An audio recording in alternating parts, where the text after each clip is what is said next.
This conference will now be recorded.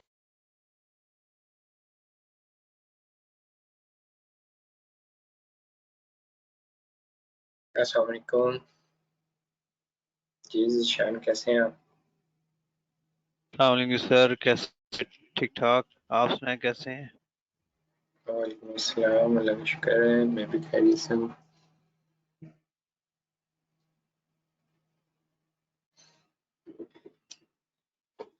Ji sir, sir कौन सा topic है sir? आज हमें पहले एक टॉपिक डिस्कस करना है, उसके बाद हम दूसरा करेंगे। 2 टॉपिक्स हमने इसमें कवर करने हैं आज। ठीक है सर, इंशाल्लाह इंशाल्लाह। तो जैसे ये मैंने ना, इसलिए मैंने पहले ये 2 वर्चुअल मशीन बुला रहे कि हमारे बाद में टाइम वेस्ट ना हो। नॉर्मली क्या होता है, अगर हम बात करें वेब सर्वर के पॉइंट ऑफ व्यू से,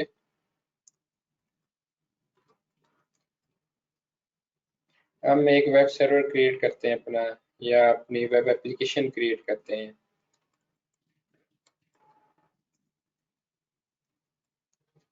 तो उसमें क्या हो रहा होता है, हमने देखा है, हम उसको अपने आईपी से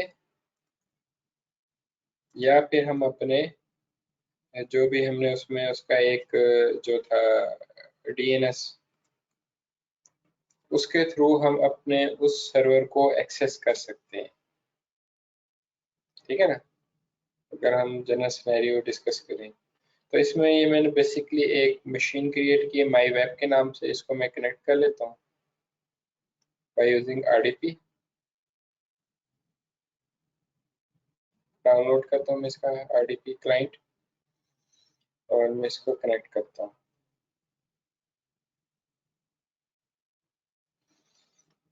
इसको मैं इसका यूजर नेम और पासवर्ड दे देता हूँ।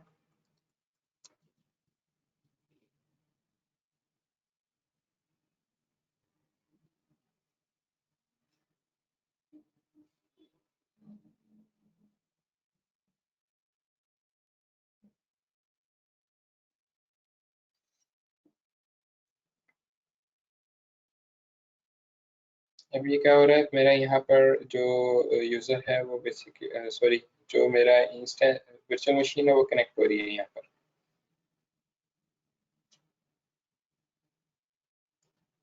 ये जैसे ही कनेक्ट होती है, मैं इसको एक अपना वेब सर्वर बना लेता हूँ।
अच्छा जी, उसके लिए हम ऐड रोल्स एंड फीचर्स में आते हैं, और यहाँ से हम अपनी वेब आईएस की सर्विसेज में इंस्टॉल कर लेते हैं।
अच्छा जी, इसमें क्या हुआ है, हमारा ये बेसिकली वेब आईएस इंस्टॉल हो गया, इसको हम क्लोज करते हैं। इसको मैं मिनिमाइज कर देता हूँ। अगर मैं फाइल एक्सप्लोरर में आता हूँ और यहाँ पे मैं दिस पीसी में आता हूँ, तो यहाँ पर सी के अंदर मेरा ये इनिट पब का आता है। इसमें मैं एक अपना कस्टम पेज क्रिएट कर लेता हूँ ताकि उसके अकॉर्डिंगली मैं इसमें अपनी टेस्टिंग कर सकूँ। ठीक है ना।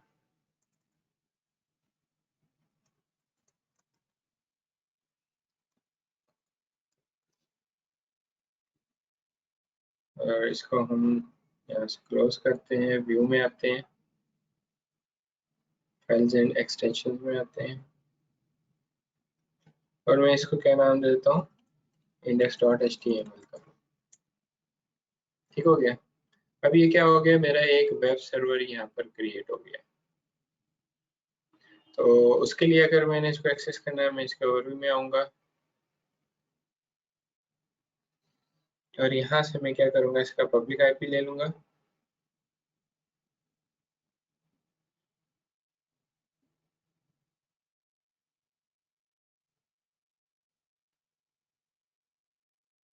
ये मैंने इसका पब्लिक आईपी लिया, इसको मैं न्यू टैब में ओपन करता हूँ और यहाँ पे मैंने पेस्ट किया। तो आई थिंक उसको हमने पोर्ट अलाउ नहीं की हुई, तो उसके लिए हम नेटवर्किंग में आ जाते हैं। यस, इसको पोर्ट नहीं दी हुई। ऐड इनबाउंड रूल में आते हैं,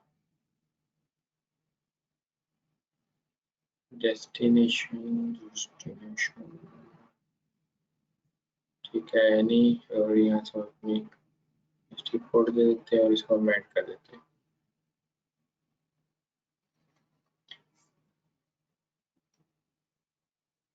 ठीक है।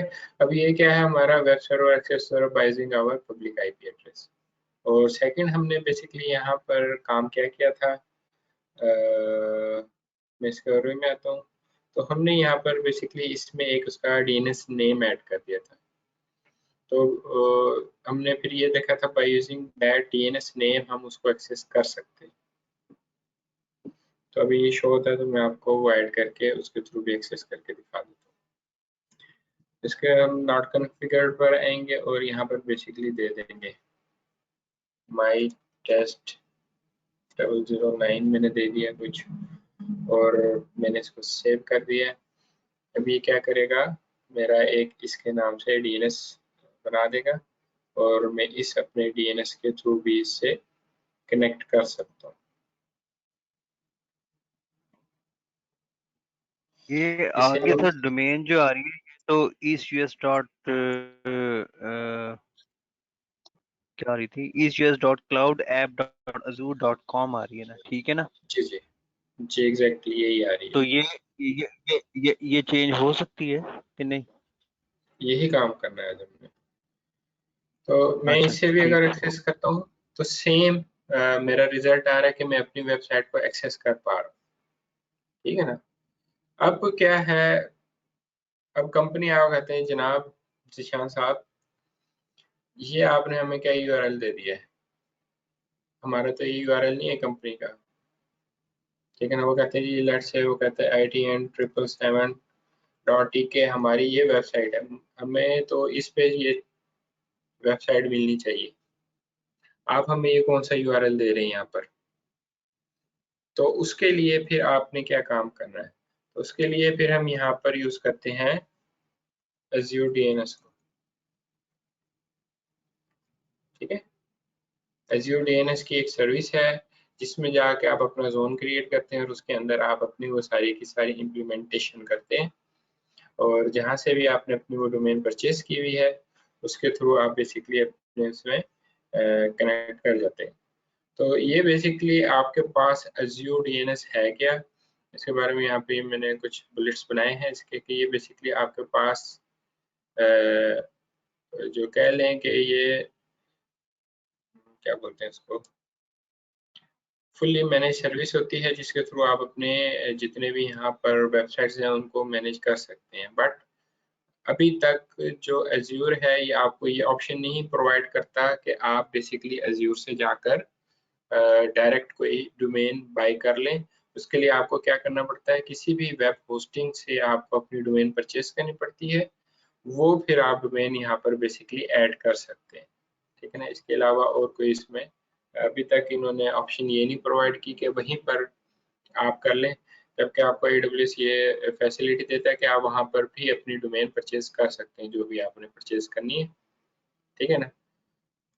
अगर आप कोई नई डोमेन परचेज करना चाह रहे हैं तो वो आप वहाँ से ले सकते हैं, ठीक है। तो इसमें आपको पता है जैसे DNS हमने उसकी थ्योरी पढ़ी थी कि DNS में बेसिकली क्या होते हैं, रिकॉर्ड्स होते हैं।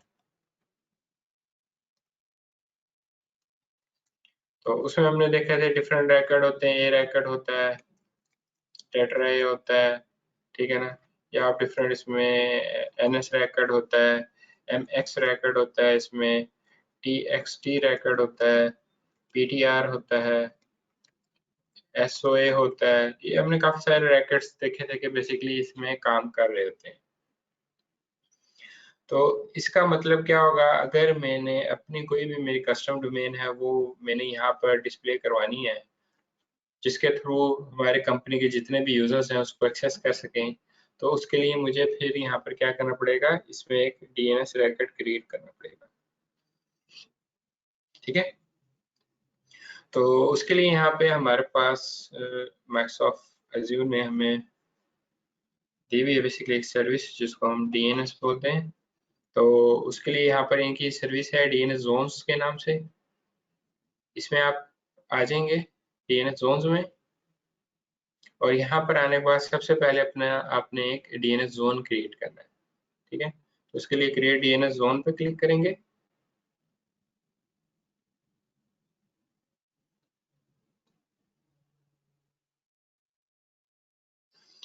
उसके बाद सबसे पहले यहाँ पे आपने क्या काम करना होता है, यहाँ से आपने रिसोर्स ग्रुप को लेना होता है। जैसे मैंने ये पे रिसोर्स ग्रुप ले लिया। आप इस अपने जोन को क्या नाम देना चाह रहे हैं, जैसे मैं कहता हूँ माई वेब जोन, कोई भी जो आप इसका मीनिंगफुल नेम रखना चाह रहे हैं। सॉरी, वो कह रहे हैं कि यहाँ पर आप इसमें जो नेम आपने प्रोवाइड करना है वो आपने अपना डोमेन होस्ट नेम देना है। तो वो बेसिकली हमने यहाँ पे फ्री रोम पे लेके रखे हुए हैं कुछ नेम्स। तो हम क्या करते हैं, वहां से वो नेम ले लेते हैं, साइन इन करते हैं, और यहाँ से मैं लॉगिन कर देता हूँ इसको। सर्विसेज में मैं माई डोमेन्स पर आता हूँ, और लेट से इसी को ले लेते हैं हम ITN777.DK। जैसे कि मैंने यहाँ पे आपको एग्जांपल कोड की कि कंपनी आपको कहती है भाई मेरे पास तो मेरे तो ये डोमेन नेम है, मुझे इसके साथ आप इसको एसोसिएट करके दें। तो यहाँ पे हमारा है, तो उसमें आ जाते हैं। अब हमने क्या करना है, बेसिकली ये वाला जो नेम है ना, ये यहाँ पर देना है जो हम DNS जोन क्रिएट करने जा रहे हैं, ठीक है। तो ITN777.DK हम यहाँ पर देंगे। ऑटोमेटिकली जिस रीजन में हमारा ये रिसोर्स ग्रुप होगा वो ऑटोमेटिकली वो रीजन ले लेगा। उसके बाद आपने सिंपली यहाँ पर रिव्यू प्लस क्रिएट पे क्लिक करना है, और उसके बाद आपने क्रिएट पे क्लिक कर देना।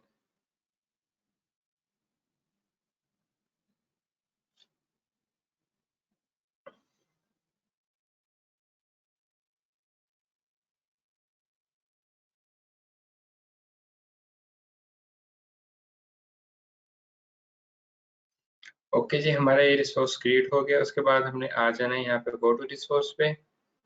तो यहाँ पर आएंगे तो बाय डिफॉल्ट यहाँ पर क्या होता है, जब भी हम इसमें कोई जोन क्रिएट करते हैं तो उसमें हमें ये दो रिकॉर्ड्स क्रिएट करके देता है। एक NS रिकॉर्ड होता है, एक SOA। SOA का मैंने आपको बताया था, इसके पास कंप्लीट आपके इसके मैक्सिमम राइट्स होते हैं।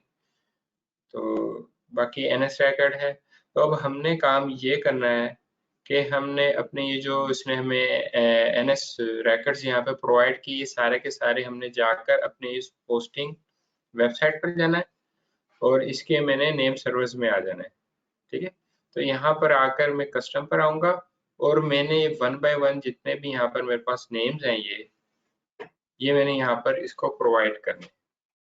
ये मैंने नेम दिया, डॉट जो एंड पर आएगा आपने वो बेसिकली इसको रिमूव कर देना है।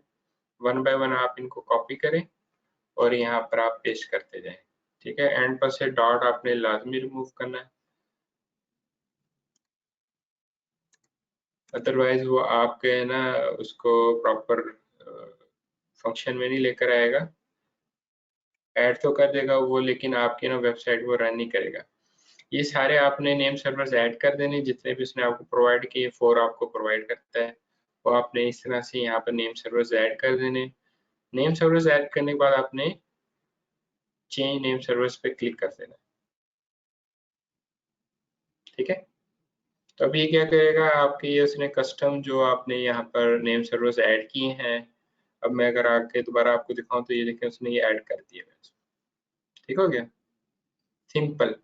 ये काम करना है। ये काम करने के बाद अब आपने बेसिकली यहाँ पर एक रैकेट ऐड करना है।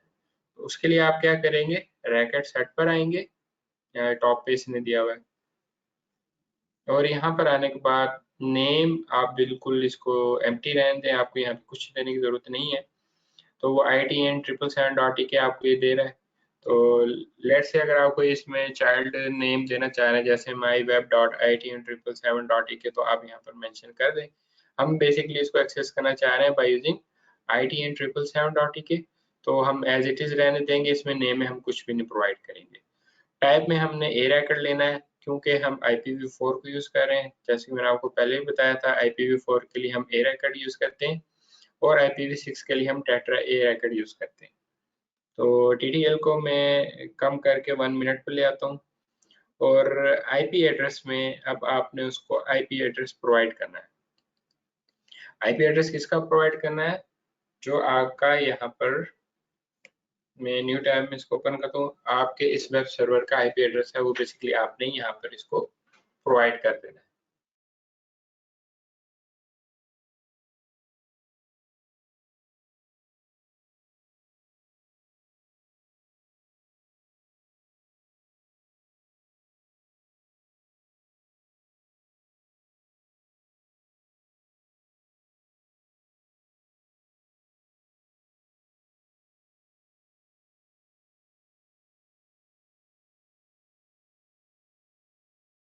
ठीक है, तो यहाँ से मैं इसका ये IP एड्रेस ले लेता हूँ, और आपने इसका ये बेसिकली पब्लिक IP एड्रेस उसको देना है। उसके लिए आपने वो कॉपी कर लेना, और कॉपी करके यहाँ पे उसको पेस्ट कर देना, सिंपल। और उसके बाद आपने ओके पे क्लिक कर देना है। अभी यहाँ पे क्या करेगा, आपको वो रैकेट ऐड करके आपको प्रोवाइड कर देगा। क्लियर है। अब अगर मैं इसको यहाँ पर आकर ब्राउजर में लिखता हूँ ITN777.tk, तो अब ये मेरी वेबसाइट जो मैंने क्रिएट की इस नेम से मुझे एक्सेस होनी चाहिए।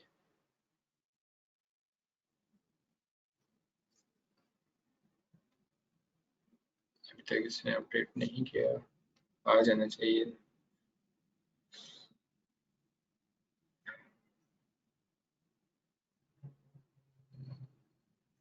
ये भी बिल्कुल ठीक है हमारे।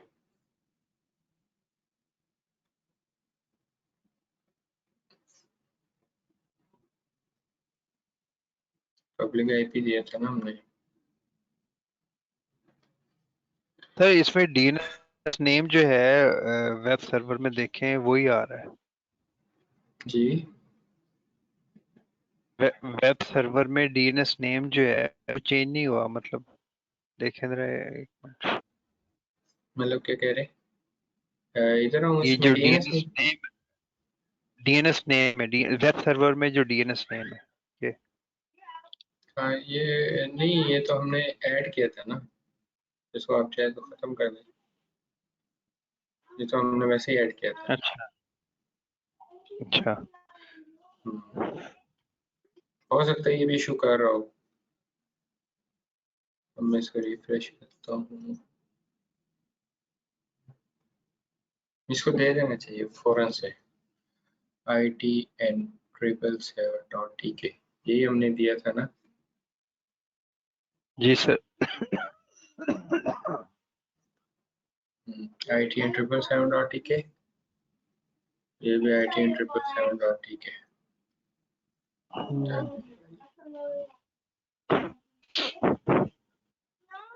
Yeah. Which one goes? This camping just found. Yeah, I know it. No, I'm good. I'm good.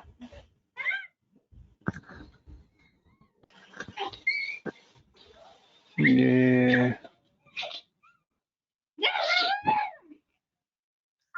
push you to, but Mama just said this why I want. Okay, then you इधर pull out. है, ये है हमारे, इसको refresh कर लेते हैं। क्या हो सकता है वो इस पे है ना, इसको लेकर जा रहा हो, ये जो हमने डीएनएस नेम यहाँ पर दिया, वो रिफ्रेश आप करके इस पे देख क्लिक लेते हैं। करें ना जरा। नहीं नहीं नहीं, ये जो तो से रिफ्रेश कर लो। ठीक है, अब नॉट अब ये कॉन्फ़िगर नॉन का करें। अभी भी नहीं चल रहा।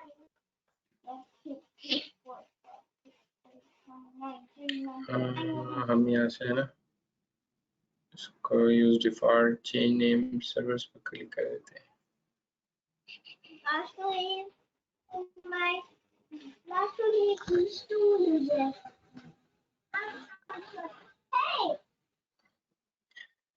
हम ऐसे करते हैं, फिर दूसरी डोमेन लेते हैं। लेट्स से मैं 999 को ले लेता हूँ। इसमें हम क्या करते हैं, इसको रिमूव कर देते हैं, डिलीट करते हैं जोन,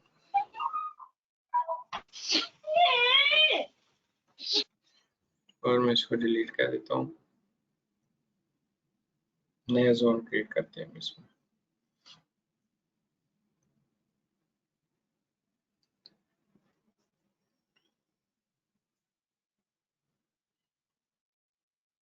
जोन क्रिएट कर लेते हैं YTN 999.tk का।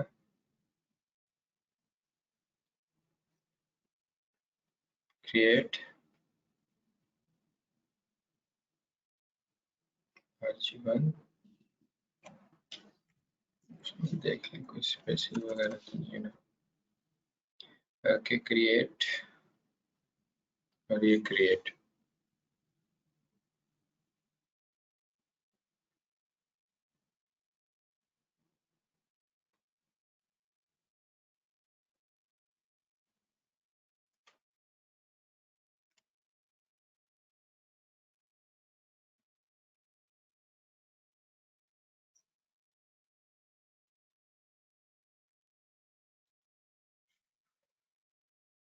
हम ये वाले ना रिकॉर्ड्स वहाँ पे पुट करते हैं।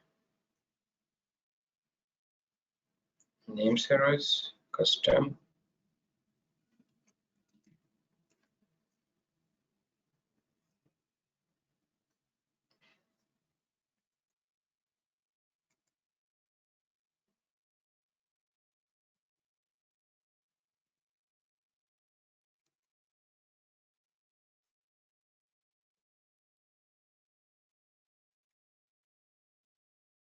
इसको हम चेंज नेम सर्विस पे क्लिक कर देते हैं।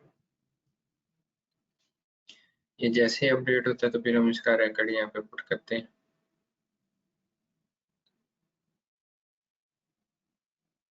ठीक हो गया, सक्सेसफुली चेंज। अब यहाँ पे हम ऐड रिकॉर्ड सेट पे आते हैं। इसको 1 मिनट, और यहाँ पे हमने पब्लिक IP देना है अपने इसका, इसको कॉपी करते हैं और यहाँ पे हम इसको दे देते हैं, इसको ओके कर देते हैं। सिंपल ये काम करना होता है और कुछ भी नहीं आपको करना। अभी आपका ठीक रिकॉर्ड है इसने एंटर कर दिया है। ठीक है, दोबारा ट्राई करते हैं। ITN 999.tk, perfect. ठीक है, इस पे चल गया हो। तो ये देखें, अब उसने यहाँ पे आपको शो करवा दिया जो भी आपका वेब सर्वर था। तो इस तरह से अगर आपने अपना कोई खुद का देना हो ना, तो वो बेसिकली आप इस तरह से दे देते हैं। ठीक अच्छा सर, एक चीज मैंने, ठीक है, एक चीज मैंने पूछनी थी। ये तो हमने है। डोमेन जो है इसके साथ बाउंड कर दी है, ठीक है। हमने जो वर्चुअल मशीन है उस पे हमने जनाब क्या कहते हैं पूरी पूरी वेबसाइट बना दी या वेब एप्लीकेशन बना दी, ठीक है ना, सर्वर सर्वर करके सब कुछ करके ठीक हो गया। अजूर हमें ये फैसिलिटी भी दे रहा है कि हम जो डोमेन परचेज किए वो हमने इसके साथ बाउंड भी कर दी, ठीक है।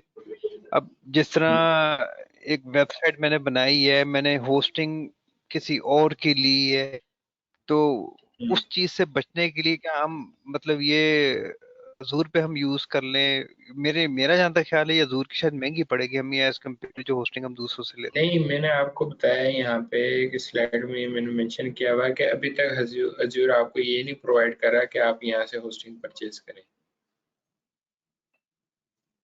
ठीक है ना। नहीं, यू कैन नॉट यूज अच्छा, Azure DNS to buy a domain name. Main domain का कह रहा है ना, होस्टिंग का, बाय वो तो होस्टिंग वो योर तो डोमेन्स बाकी, इन।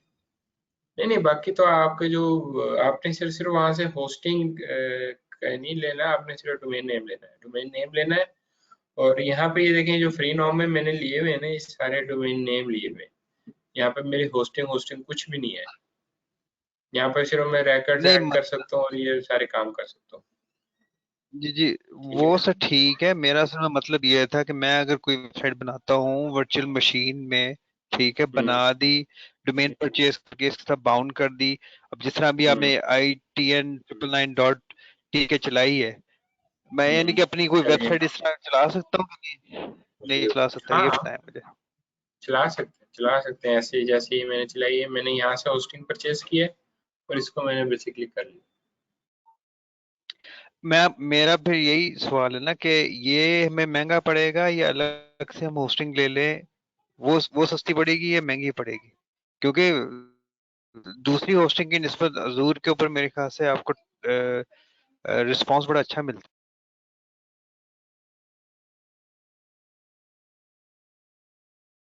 जी दोबारा पूछे, क्या कह रहे हैं।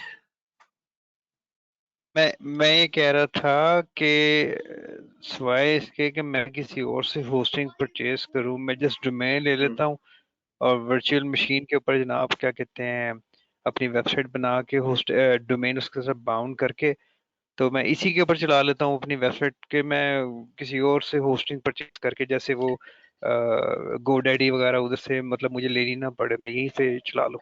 हाँ, इसका और भी सस्ता काम हो सकता है। यहाँ पे अगर आप ये वर्चुअल मशीन क्रिएट करेंगे ना, तो इसकी आपको कॉस्ट पड़ेगी, ठीक है ना।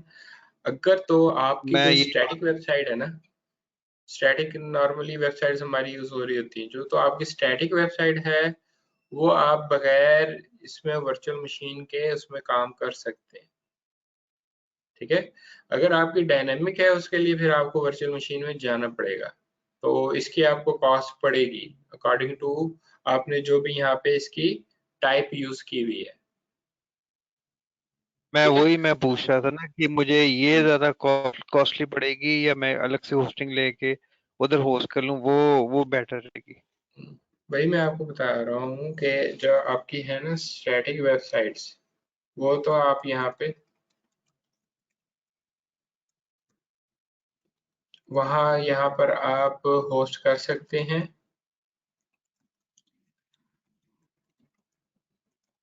जो भी इनका स्टोरेज अकाउंट है, ठीक है। अगर तो आपकी डायनेमिक है, क्या आपकी डेली बेसिस पे उसमें चेंजेस हो रही है, बहुत ज़्यादा कोई डाटा आ रहा है डेली बेस पे, तो उसके लिए फिर आपका उधर जाना पड़ता है। लेकिन जैसे मैंने आपको बताया था, नेटफ्लिक्स पूरे का पूरा स्टोरेज अकाउंट पे चलता है। वो क्या कर रहे हैं, अपने सिरों सिरों क्या है, उनकी वीडियोस आ रही हैं वो उस पर रख रहे हैं और वहां से लोगों को वो एक्सेस दे रहे हैं, वो सारे के सारे वो यहाँ पे मैनेज सर कर रहे होते हैं। ये तो देखे ना, उसका एक सॉरी, मैं ये कहना चाह रहा था कि डायनेमिक से आपकी क्या मुराद है? एक डायनेमिक तो ये होती है कि आप एक सीएमएस बना लेते हैं और वो डेवलपर या एंड यूजर जो है, ये जिसकी वेबसाइट है वही इसमें चेंजिंग कर सकता है। हाँ एक जी, डायनेमिक वो होती है जिसमें कस्टमर्स जो है बेसिकली उसमें, मतलब जैसे ई कॉमर्स की वेबसाइट्स वगैरह हो गई, ठीक है, कोई हाँ वो सारी परचेजिंग करता डायनेमिक्स है। में आती है। हाँ, तो वो वाली उस ई कॉमर्स लेवल की जो है वो आप, यानी कि आप कहना चाह रहे हैं कि आप इसके ऊपर ना रखें, उसके लिए अलग से होस्टिंग ले लें। लेकिन अगर हम हाँ जी, अलग से अपना एक सीएमएस बनाते हैं, जैसे मैं एक वर्डप्रेस की वेबसाइट बना लेता हूँ, ठीक है, जिसमें हम्म, जैसे रियल स्टेट की है या कार की है, जिसमें मैं हर वीकली जो है ना डाटा अपडेट करता रहता हूँ, यानी कि वो इसके ऊपर हम्म। कर सकते हैं, उसका यानी कि हाँ मसला नहीं वो कर होगा। सकते हैं, वो और आप फिर स्टोरेज अकाउंट में जाएं, सिंपल। यहाँ पे आप अपनी स्टोरेज क्रिएट कर लें। लेट्स से मैं स्टोरेज है इसके अंदर मैं अपना एक कंटेनर बना लेता हूँ, ठीक है ना, अपनी उस वेबसाइट के नाम का, जो भी मेरी वेबसाइट है उसके नाम पे यहाँ पे आप कंटेनर बना लें। जैसे मैं कहता हूँ www.itn7.tk, उसके नाम का आप कंटेनर बना लें, उसको प्राइवेट रखना है प्राइवेट रखें, पब्लिक रखना है पब्लिक रखें। ये क्या कह रहा है? उसके लिए टेबल्स टेबल्स नहीं होगा उसके लिए? यानी कि मैंने तो उसको एक इस टेबल्स को डेटाबेस के तौर पे यूज करना है ना? नहीं, वो सिंपल आपने इस तरह से कंटेनर क्रिएट कर लेना है। कंटेनर क्रिएट हो गया है तो उसके अंदर नहीं, बल्कि आप ये कंटेनर क्रिएट हो गया ना आपका, इसमें आपने अपलोड पे आ जाना और यहाँ से बेसिकली आपने अपलोड करना होता है। यहाँ पे ना वो आपको ऑप्शन दे रहा होता है, वो बाहर दे दी हुई है ऑप्शन, ये देखें। कंटेनर क्रिएट करने की जरूरत नहीं है, अब उन्होंने यहाँ पे आपको बाहर ऑप्शन दे दी हुई है स्टैटिक वेबसाइट की। इस पर आएंगे, जैसे इस पर आएंगे वो कहेगा कि जिसको एनेबल करें, बाय डिफॉल्ट ये डिसेबल है, इसको आपने एनेबल किया है। वो कह रहा है अपने डॉक्यूमेंट के यहाँ पे नाम रखें, जो आपका एरर डॉक्यूमेंट का नाम है और जो आपका मेन पेज का नाम है। मेन पेज का नाम क्या होता है नॉर्मली, index.html, हम यहाँ पे वो दे देंगे। एरर पेज है, लेट्स से मैं कहता हूँ error.html, कि इन केस अगर हमारी वेबसाइट एक्सेस नहीं होती, वो कोई हमारी वेबसाइट अपडेट हो रही है, कुछ हो रहा है, उसके अगेंस्ट आपने कोई यहाँ पे दिया हुआ है वेब पेज, कि अगर कोई उसको ओपन करता है तो वो उसको शो हो जाए, ये देना जरूरी नहीं है, ये नहीं भी देंगे काम चल जाएगा। तो इसको आप सेव करेंगे, जैसे ही सेव करेंगे यहाँ पे आपको एक फोल्डर शो करवाएगा इसका, ये देखें। वो कह रहा है कि ये अब वेब के नाम से इसमें उसने क्रिएट कर दिया है। अब इसके अंदर क्या करें, आप अपनी वेबसाइट अपलोड कर दें, तो आपने सिंपल अपलोड पे आना है, ये फाइल पर आना है, और जहाँ पे भी आपकी वो फाइल पड़ी हुई है, लेट्स से मेरी इधर डेस्कटॉप पे कोई होनी चाहिए। लाइक जितनी भी फाइल्स हैं index.php, contact.php, जो भी है, या जो डॉट कुछ है वो html? आपने सारा उठा के यहाँ रख देना है। यहाँ पे हमने जो उधर index.html का दे दिया ना, वो ऑटोमेटिकली वो पेज उसका पिक करेगा और उसके थ्रू ना बेसिकली आपको चला के दे देगा।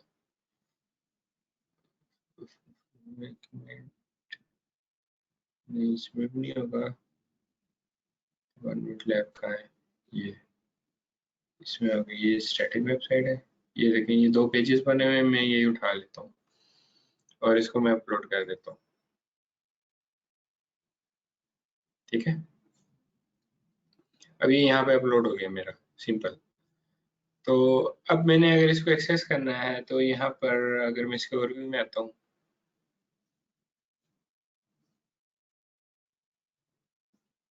तो ये देखें, ये मुझे उसका एक यहाँ पे यूआरएल प्रोवाइड कर रहा है। ये मैं कॉपी करूंगा इसका यूआरएल और सिंपली मैंने यहाँ पर आके इसमें पेस्ट कर देना। जैसे मैं पेस्ट करूंगा वो यहाँ पे मुझे वो डिस्प्ले कर देगा जो भी मेरी वेबसाइट है। ठीक हो गया, क्योंकि मैंने ठीक क्या हो किया है गया। यहाँ पर मैंने उसको बता दिया है कि ये मेरी मेन फाइल है, इससे आपने वेबसाइट चलानी है। जितनी आपकी फाइलें होंगी ना सारी आपने यहाँ पे अपलोड कर देनी। ठीक है, तो इसके ना होने के बराबर चार्जेस होते हैं। स्टैटिक वेबसाइट आप बड़े अच्छे अंदाज में यहाँ पे चला सकते हैं। फिर बाकी जो काम है कि अगर आप चाहते हैं आपका कस्टम नेम हो, जैसे हमने यहाँ पर ये दिया है, तो उसके लिए आप ये काम करेंगे कि आपने अपनी वो होस्टिंग वेबसाइट पर आना और यहाँ पर आपने इसी तरह से डीएनएस रैकेट क्रिएट करना है, सेम जैसे मैंने आपको अभी बताया। और यहाँ पे जो भी होगी उसमें सी नेम जाके डाल देंगे और उससे फिर जब आप एक्सेस करेंगे तो वो आपकी डीएनएस वेबसाइट से जोन एक्सेस होना क्रिएट? शुरू हो जाएगा। हाँ जी, उसमें जाके जोन क्रिएट कर देंगे। मैं वो करके दिखा देता हूँ सारा। लेट्स से itn7.tk,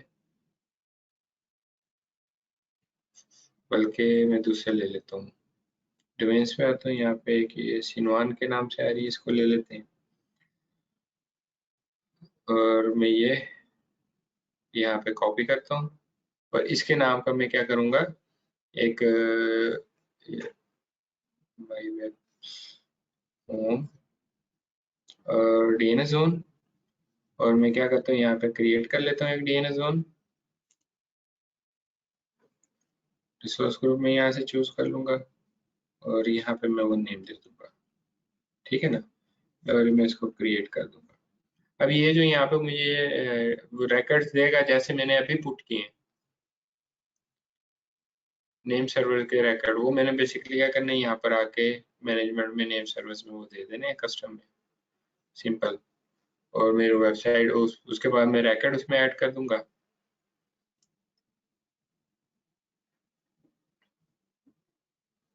और मेरी वो वेबसाइट है ना वहाँ पे चल पड़ेगी, सिंपल। इसी तरह से ये सारा काम होना है, ठीक है, क्लियर है।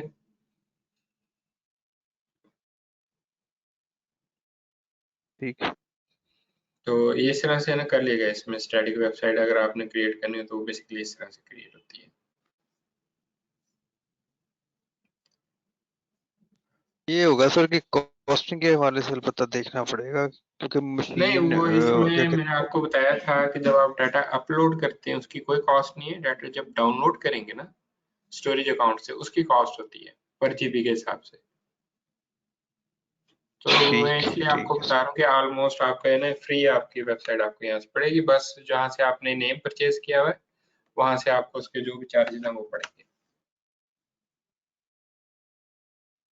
ठीक है सर। ठीक हो गया। तो इस तरह से बेसिकली आप अपनी स्टैटिक वेबसाइट को वहां पर लेके जा सकते हैं और उसको यूज कर सकते हैं। अच्छा जी, अब इसमें नेक्स्ट हमारा टॉपिक है फायरवॉल का। फायरवॉल क्या है, क्यों यूज करते हैं हम, इसका पर्पस क्या है यूज करने का एज्योर फायरवॉल का। नॉर्मली हमने यहाँ पे पढ़ा था कि जब हम इसमें कोई भी अपनी मशीन क्रिएट करते हैं तो बाय डिफॉल्ट उसमें एक एनएसजी हमारा उसके साथ एसोसिएट होता है, ठीक है ना, नेटवर्क सिक्योरिटी ग्रुप। तो नेटवर्क सिक्योरिटी ग्रुप भी बेसिकली क्या होता है, आपका एक फायरवॉल होता है, मैंने आपको बताया था।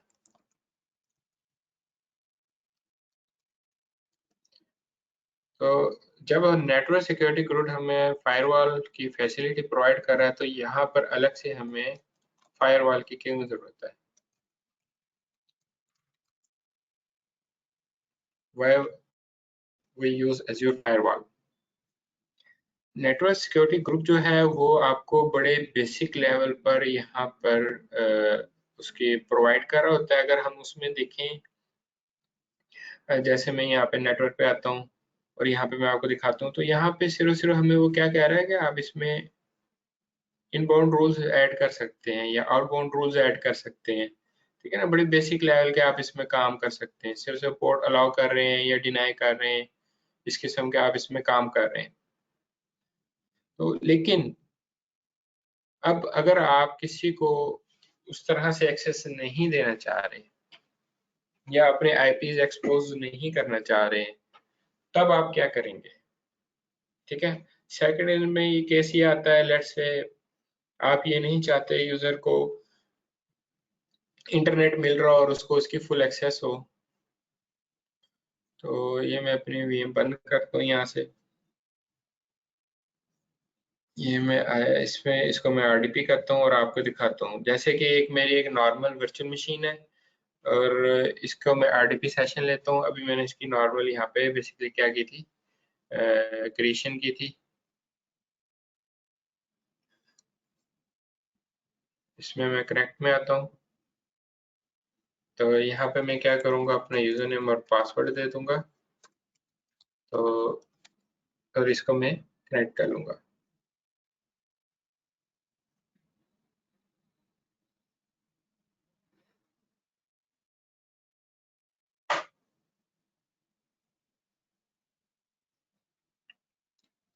ये फर्स्ट टाइम कनेक्ट हो रही है तो इसकी थोड़ी सी सेटिंग्स मुझे रिक्वायर होंगी, करनी पड़ेंगी, तो उसको कर लेते हैं हम।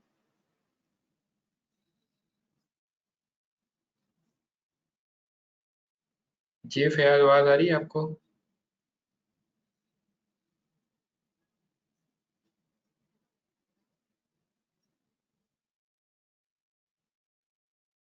आपने कब ज्वाइन किया?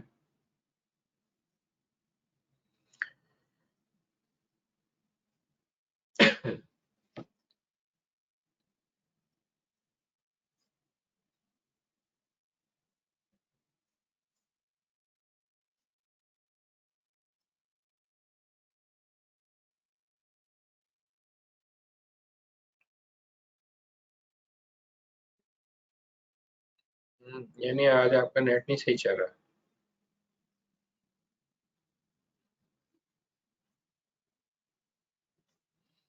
अच्छा सही है, इसको हम नेक्स्ट करते हैं, एक्सेप्ट करते हैं और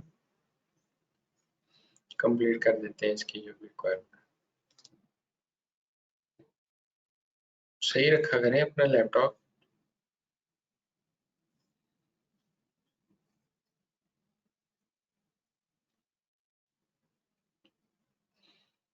हमें तो इशू नहीं आते हैं, मुझे 6 साल हो गए लैपटॉप यूज़ करते हुए, इसमें आज तक नहीं मैंने विंडो का इशू फेस किया।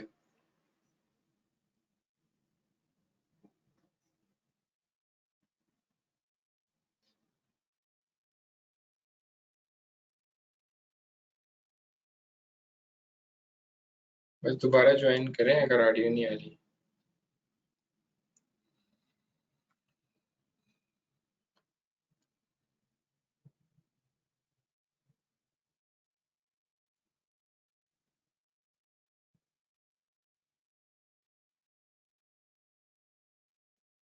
तो इसका ऑडियो का ड्राइवर अपडेट करके देख लें।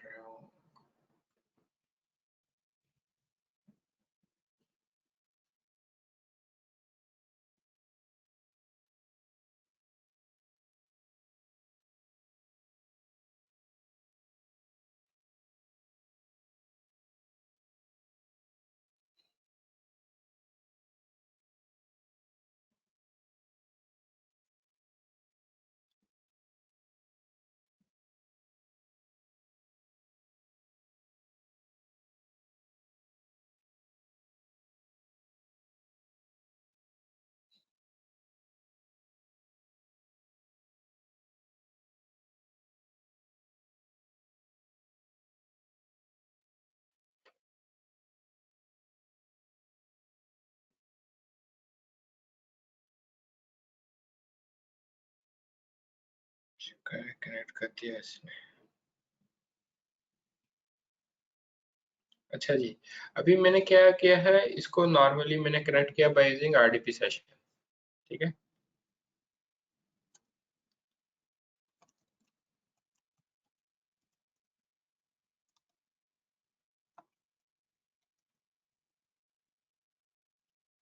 जो कि मेरा किस पे काम कर रहा था, 3389।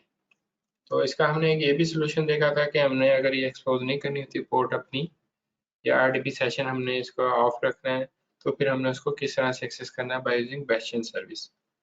तो दूसरा, इसमें अगर मैं इंटरनेट को चेक करूंगा तो मेरे पास यहाँ पे इंटरनेट की क्या होगी, फुल एक्सेस होगी। लेकिन अगर मैं ये चाह रहा हूँ कि मैं लिमिट करूँ अपने यूज़र को और मैं इसके थ्रू एक्सेस ना करूँ, या इसका जो भी मेरे पास आईपी एड्रेस है उसके थ्रू मैं ना एक्सेस करूँ, तो फिर मुझे ये काम करने होंगे। तो मैं कैसे करूँगा, तो उसके लिए जो मेरा एनएससी होता है यहाँ पर, वो मुझे कभी भी इतनी ज़्यादा फैसिलिटी प्रोवाइड नहीं करता। तो उसके लिए मुझे क्या करना पड़ेगा, एज्योर फायरवॉल पे जाना पड़ेगा। अगर मैं यहाँ पे चेक कराऊँ आपको, अभी हमने आरडीपी तो कर लिया है और मैं इसमें अपना माइक्रोसॉफ्ट एज ओपन करता हूँ, तो यहाँ पर अगर अभी इस वक्त मैं कोई भी वेबसाइट ओपन करूँगा ना, तो ये मुझे ओपन करने देगा।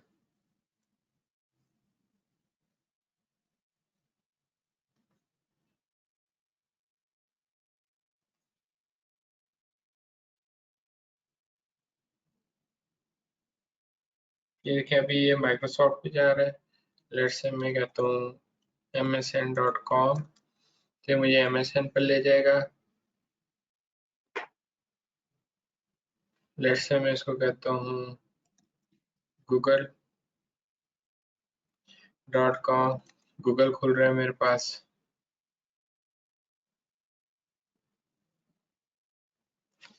मैं यहाँ पे खोलता हूँ yahoo.com, तो ये देखिए खुल रहा है मेरे पास। मैं यहाँ पे खोल रहा हूँ facebook.com, तो मेरे पास जितनी भी वेबसाइट है सारी की सारी खुल रही हैं, मुझे सबकी फुल एक्सेस है यहाँ पर। तो लेकिन प्रोडक्शन एनवायरनमेंट में कभी भी हम ऐसे नहीं करते हैं, ठीक है ना। प्रोडक्शन एनवायरनमेंट में क्या होता है, हम बेसिकली उनको लिमिटेड एक्सेस दे रहे होते हैं। तो उसके लिए हम क्या करते हैं, बेसिकली अपने पास फायरवॉल या एक टीएमजी कॉन्फ़िगर करते हैं, उसके थ्रू हम उसको एक्सेस दे रहे होते हैं। तो चलें देखते हैं, इसके लिए एक हम यहाँ पर बेसिकली एक सिनेरियो डिजाइन कर लेते हैं, फिर उसके अकॉर्डिंगली इसमें हम काम करते हैं। तो उसके लिए हमें क्या करना पड़ेगा, सबसे पहले यहाँ पर मुझे एक लेट्स से ये एक एंड यूजर है,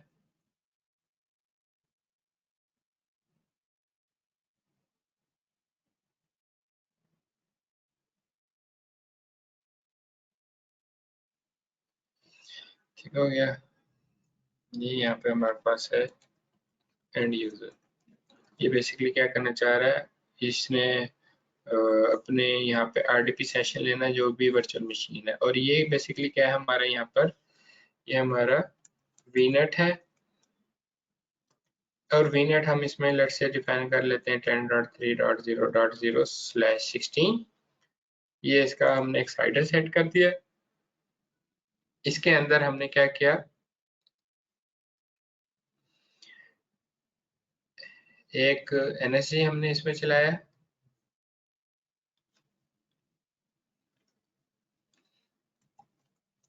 और उसमें जो हमारा सबनेट है वो हमने दे दिया, और सबनेट को हमने रेंज दी है इसमें 10.3.1.0/24। ठीक है, तो और इसमें हमने बाय यूजिंग दिस हमने यहाँ पर एक क्या किया है, एक वर्चुअल मशीन क्रिएट कर दी है। ठीक है, ये हमारी यहाँ पे एक वर्चुअल मशीन है जो कि हमारी कौन सी है, विंडोज 11 की है, और इसको जो ऑटोमेटिकली आईपी मिलेगा वो कौन सा मिलेगा, 10.3.1.4/24। ये इसका एक प्राइवेट आईपी एड्रेस जो इसको असाइन होगा। तो इसको मैं क्या करूंगा, नॉर्मली मैं इसको इजीली एक्सेस कर सकता हूँ बाय यूजिंग आरडीपी, जो भी मैंने अपनी इस आप कह लें मशीन को एक्सेस करना है। तो मैं यहाँ पे बाय यूजिंग आरडीपी इसको मैं इसके पब्लिक आईपी के थ्रू एक्सेस कर सकता हूँ। अब अगर मैं चाहता हूँ कि मैं सिक्योर वे में इसको एक्सेस करूँ, तो उसके लिए मैं क्या करूँगा, मैं अपनी एक फायरवॉल यहाँ पे लगाऊंगा। ठीक है, ये मेरी क्या होगी, यहाँ पर एक फायरवॉल होगी जो कि कौन सी है, हमारी एज़्योर फायरवॉल। तो इसके लिए मुझे क्या करना पड़ेगा, एक सबनेट बनाना पड़ेगा यहाँ पर। तो वो जो मेरा सबनेट होगा मेरे एज़्योर फायरवॉल के लिए, वो मैं लेट से इसमें डिफाइन कर देता हूँ। तो उसके लिए माइक्रोसॉफ्ट एज़्योर ने अपने डॉक्यूमेंट में लिखा हुआ है कि आपने जो भी सबनेट बनाना है उसका जो आप सबनेट नेम रखेंगे वो रखेंगे एज़्योर फायरवॉल सबनेट। ठीक है, ये आपने हमेशा याद रखना है। जो भी आपने एज़्योर फायरवॉल के लिए सबनेट क्रिएट करना है उसका नाम आएगा ऐसे, और इसी स्टाइल में आएगा, ए कैपिटल होगा, एफ कैपिटल होगा और एस कैपिटल होगा। अदरवाइज अगर आप किसी और नेम से यहाँ पे उसका सबनेट क्रिएट करेंगे तो वो एसोसिएट नहीं कर पाएंगे आप अपने एज़्योर फायरवॉल के साथ। ठीक है, तो इसमें लेट से मैं कहता हूँ मैंने रेंज दी है 10.3.2.0/24 की, और मैं फिर क्या करूँगा, बाय यूजिंग दिस फायरवॉल अपने इस एंड यूजर को एक्सेस दूंगा कि वो अपने इस जो भी मेरे पास ये वीएम है इसको वो एक्सेस कर सके। ठीक है, तो इसके थ्रू फिर आ सकेगा, अदरवाइज वो नहीं आ सकेगा। तो अब हम ये देख लेते हैं बेसिकली ये काम कैसे होना है। उसके लिए हमने देखा कि सबसे पहले मैं क्या चाहिए, एक वर्चुअल नेटवर्क चाहिए जो कि मैंने ऑलरेडी यहाँ पर क्रिएट किया हुआ है। मैं आपको वर्चुअल नेटवर्क यहाँ पर दिखा देता हूँ। उसी के अंदर मैंने बेसिकली क्या किया है, अपनी वो एक वर्चुअल मशीन क्रिएट की है। तो आप लोगों को पता है कि किस तरह से बेसिकली वर्चुअल नेटवर्क क्रिएट करना है। तो यहाँ पर मैंने क्या किया, माई नेटवर्क के नाम से एक वर्चुअल नेटवर्क क्रिएट किया हुआ है। अगर मैं इसमें आता हूँ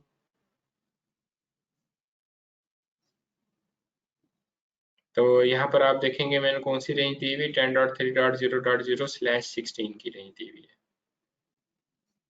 और यही मैंने यहाँ पे मेंशन किया है कि मैंने इस रेंज के से एक मैंने अपना वर्चुअल नेटवर्क क्रिएट कर लिया है। ठीक है, उसके बाद अगर मैं इसके सबनेट्स में आता हूँ तो यहाँ पर अभी फिलहाल मैंने क्या किया हुआ है, एक सबनेट क्रिएट किया हुआ है जिसको मैंने नाम क्या दिया हुआ है डिफॉल्ट, और उसको मैंने रेंज क्या दी हुई 10.3.1.0/24, जो कि मेरी किसकी है 10.3.1.0/24, जो कि मेरे यहाँ पे वर्चुअल मशीन के सबनेट की रेंज है।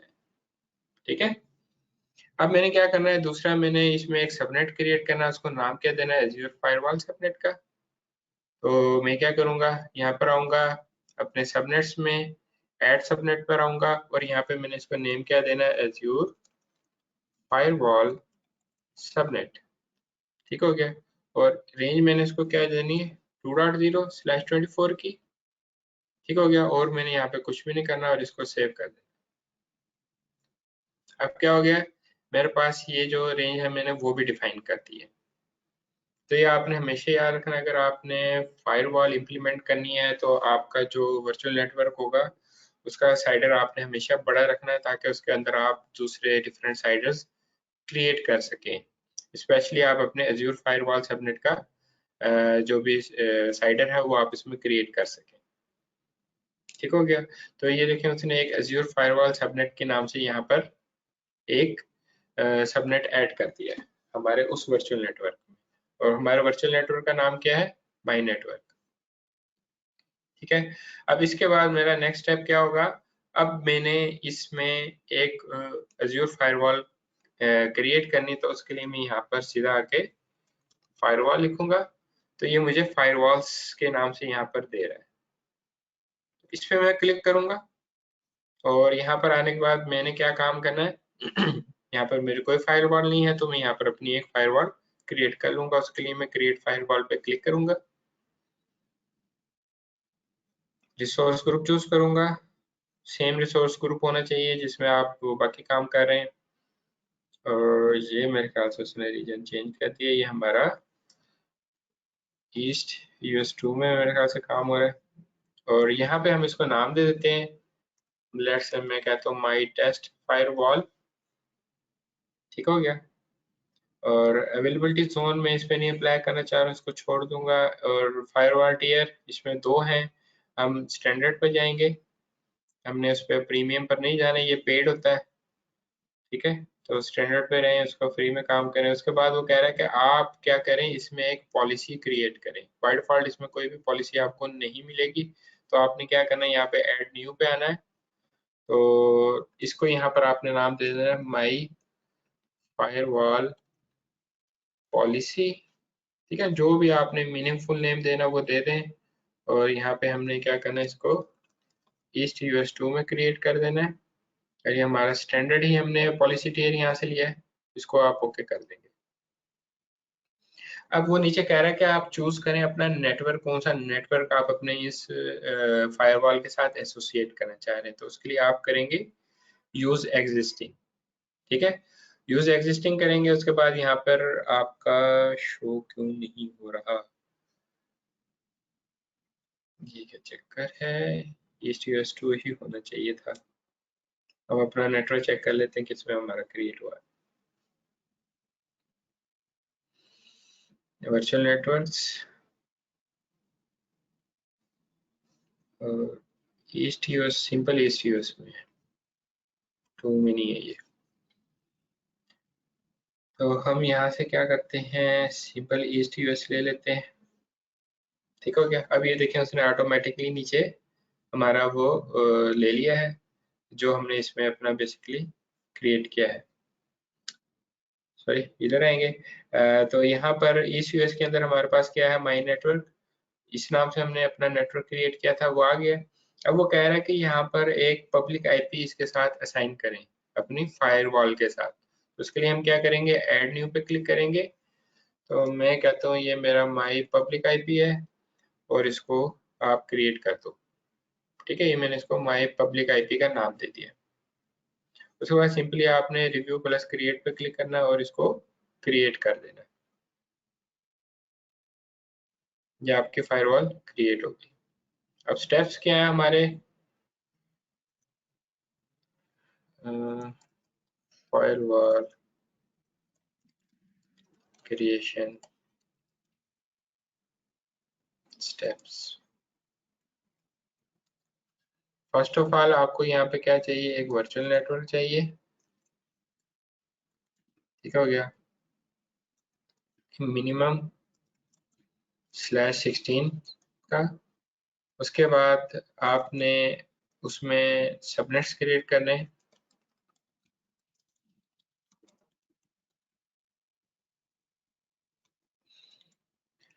one for virtual machine and other for firewall।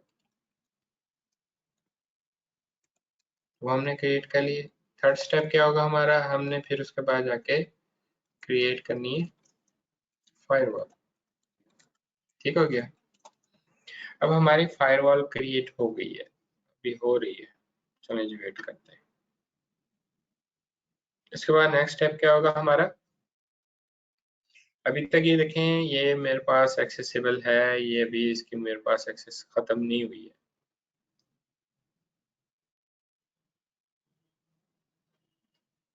इसके बाद नेक्स्ट हम काम इसमें ये करेंगे, अपना राउट टेबल क्रिएट करेंगे।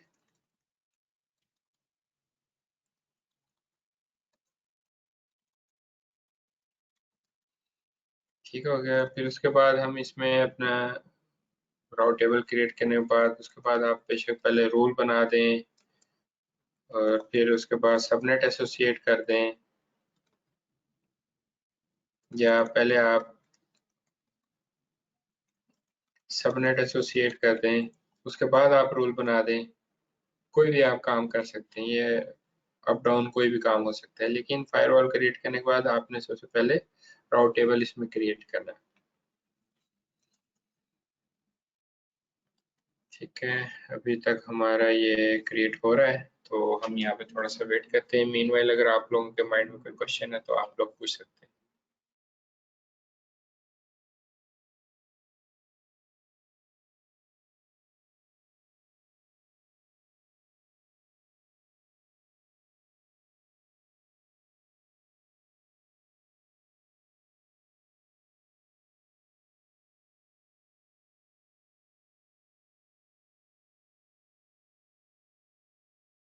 जी कोई क्वेश्चन नहीं किसी के माइंड में?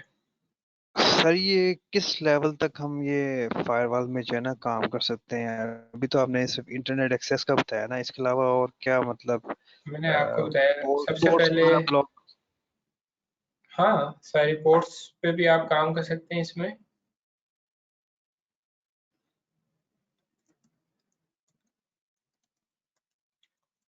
प्लस इसमें आपने जो भी FQDN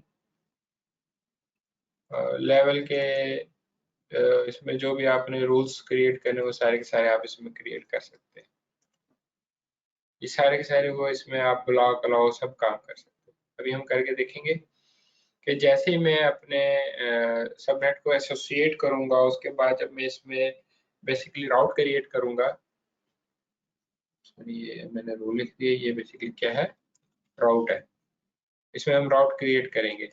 तो जैसे ही मैं राउट क्रिएट करूंगा सबनेट एसोसिएट करने के बाद, ये मैं बेसिकली पहले काम करूंगा और ये राउट वाला ना इसमें मैं बाद में करूंगा, ठीक है, जो एक प्रॉपर सीक्वेंस बनता है। लेकिन आप उसको आगे पीछे कर सकते हैं कि आप पहले इसमें राउट डिफाइन कर दें उसके बाद आप उसको क्रिएट कर दें, एसोसिएट कर दें, दोनों सूरतों में वो काम करेगा, ये नहीं है कि काम नहीं करेगा। तो अगर वहां पे हम देखेंगे तो पहले आपको राउट शो करवाता है सेटिंग्स में, उसके बाद आपको सबनेट्स शो करवा रहा होता है। ये नॉर्मली ना 5-6 मिनट ले जाता है आपकी डिप्लॉयमेंट में। तो इसकी डिप्लॉयमेंट होती है तो फिर हम उसके बाद अपना इसमें रूल क्रिएट करते हैं, राउट टेबल क्रिएट करते हैं।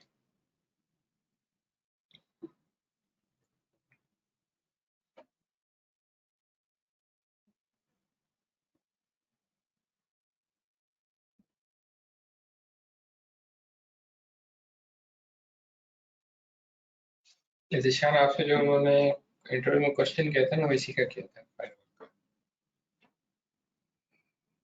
का। किसका? सॉरी दोबारा बताएं। जो आप पूछ रहे थे फायरवॉल का, वो पूछ रहे थे अज्यूर में, तो वो बेसिकली ये हाँ चीज जी, है। सही सही, ठीक है सर, ठीक है, मैं बेटर तरीके से एक्सप्लेन। हाँ, इसमें आपको पता चल जाएगा सारा कि वो बेसिकली फायरवॉल में आपके पास क्या क्या काम हो रहे होते हैं।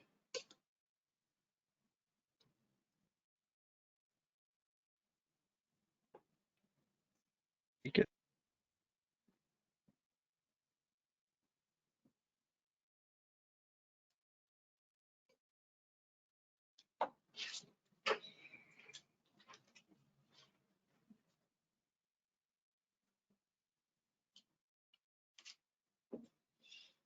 चलें जी, शुक्र है क्रिएट हो गई हमारी फायरवॉल। गो टू रिसोर्स में अगर हम आए तो यहाँ पर आप देख सकते हैं इसने हमारी एक ये फायरवॉल क्रिएट करके दे दी है। ठीक हो गया। अब हमने नेक्स्ट स्टेप क्या करना है, हमने एक इसमें राउटिंग टेबल क्रिएट करना है। तो उसके लिए हम सर्च में टाइप कर देंगे राउटिंग टेबल।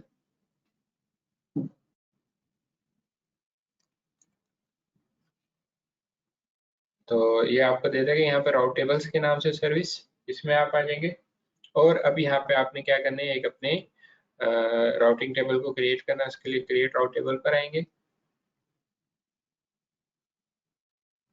और यहाँ से आप बेसिकली क्या करेंगे, अपना रिसोर्स ग्रुप चूज कर लेंगे। और ये हमारा कौन सा है, ईस्ट यूएस सिंपल, इसको ले लेंगे। इस राउट टेबल को आप जो भी नाम देना चाह रहे हैं, लेट्स से मैं कहते हैं ये मेरा माई टेस्ट राउट टेबल के नाम से है। अच्छा, ये नीचे ऑप्शन आ रही है, बहुत ज़्यादा इंपॉर्टेंट ऑप्शन होती है आपकी, प्रोपोगेट गेटवे राउट्स के नाम से। इसका पर्पस बेसिकली ये होता है, इन केस अगर आपने किसी किस्म के अपने कोई भी यहाँ पे वीपीएन्स कॉन्फ़िगर किए हुए हैं, तो उसमें आपने हमेशा इसको नो रखना है। अदरवाइज वो क्या करेगा, वो आपके जितने वीपीएन्स हैं उनको ब्लॉक कर देगा। ठीक है ना। जैसे ही हम एसोसिएट करेंगे उसको उस सबनेट के साथ, तो उसके अंदर जितने भी वीपीएन्स होंगे सारे के सारे ब्लॉक हो जाएंगे, चाहे आपने हाइब्रिड सिनेरियो बनाया हुआ है या आपका सारा क्लाउड पर है। तो उस सूरत में आपके सारे वीपीएन, स्पेशली जो आप हाइब्रिड सिनेरियो में site to site VPN create कर रहे होते हैं, ठीक है ना, ऑन प्रेमिसेस जो भी आपके पास एनवायरनमेंट है उसको आप एज्योर के साथ by using site to site VPN connect कर रहे होते हैं, तो वो आपके वो सारे क्या हो जाएंगे, ब्लॉक हो जाएंगे, वो फिर आप उन्हें एक्सेस नहीं कर सकेंगे। तो उसके लिए आपने इसको नो पे रखना है, अदरवाइज आप इसको यस पे ही जाने दे, कोई इशू नहीं है। उसके बाद आपने क्रिएट रिव्यू प्लस क्रिएट पे क्लिक करना है और उसके बाद आपने इसको क्रिएट कर देना। ये बेसिकली एक आपका राउट टेबल यहाँ पर क्रिएट हो गया।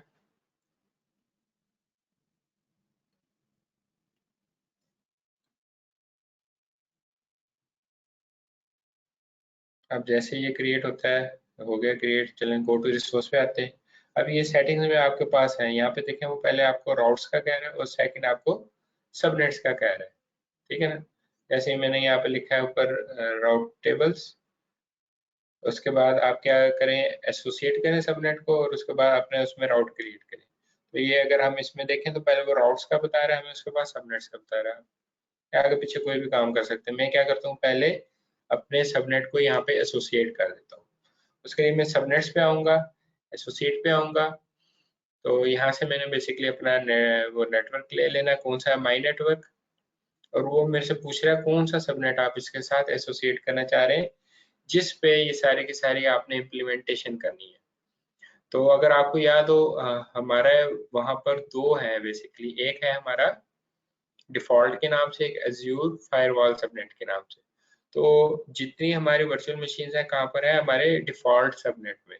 तो हम बेसिकली उस पर ये इम्प्लीमेंट करना चाह रहे हैं, तो उसको हम डिफॉल्ट को चूज करेंगे और ओके पे क्लिक कर देंगे। अगर आपने कोई और नाम रखा हुआ, जैसे माई वी एम सबनेट या कोई भी अपने डिपार्टमेंट का नाम लिख देते हैं, तो वो इस तरह से यहाँ पर ऐड हो जाएंगी। ठीक है, तो उनका नेम वैसे ही शो होगा। उसके बाद में मेरा सेकंड स्टेप क्या है, इसमें राउट्स में आना है और यहाँ पर आकर मैंने एक राउट ऐड करना है। तो उसके लिए मैं ऐड पे क्लिक करूंगा। इसको कोई नाम दे दूंगा, माई टेस्ट राउट, जो भी आपने इसको नाम देना है, मीनिंगफुल नेम दे दें। उसके बाद एड्रेस प्रीफिक्स आपसे यहाँ पर पूछ रहा है कि डेस्टिनेशन एड्रेस प्रीफिक्स क्या है। तो ये बेसिकली आपने उसको बता सकते हैं कि आईपी बेस है या आपका सर्विस टैग बेस है, जो हम टैग्स डिफरेंट लगाते हैं। ठीक है, तो इसमें अगर आप आएंगे तो यहाँ पर आपने बेसिकली डिफाइन करना है कि इसको एक्सेस कौन कौन कर सकता है। ठीक है, कोई आप एक इसमें पूरा साइडर दे दें, वो एक्सेस कर लें। लेट्स से मैं कहता हूँ कि कोई भी इसको एक्सेस कर ले। यहाँ से मैं आईपी बेस चूज करूंगा, तो ये देखें नीचे वो मुझे कह रहा है कि डेस्टिनेशन आईपी एड्रेसेस मुझे बताएं या उसकी साइडर की रेंज बताएं। ठीक है ना, तो अगर आपका कोई साइडर है जैसे 10.3.4.0/24, आप चाहते हैं कि जो ये सिर्फ आईपी की रेंज है वो एक्सेस कर पाए, बाकी ना एक्सेस कर पाए, वो यहाँ पर आप डिफाइन कर देंगे। मैं अभी क्या कहता हूँ इसको 0.0.0/0 दे देता हूँ कि कोई भी अनोनिमसली इंटरनेट के थ्रू आता है तो वो उसको एक्सेस कर ले। ठीक है, उसके बाद वो कहता है कि जी नेक्स्ट होप इसकी क्या बनेगी। तो अगर हम इसको देखें कि जैसे ये एंड यूजर है, ये एक्सेस करना चाह रहा है आपकी इस वर्चुअल मशीन को, तो यहाँ से ये इंटरनेट के थ्रू आया, तो यहाँ पर क्या है बेसिकली, ये बेसिकली मेरा इंटरनेट यूजर है, तो इसका आईपी कौन सा होगा 0.0.0/0। इसकी नेक्स्ट हॉप कौन सी बन रही है मेरे, ये एज्योर फायरवॉल।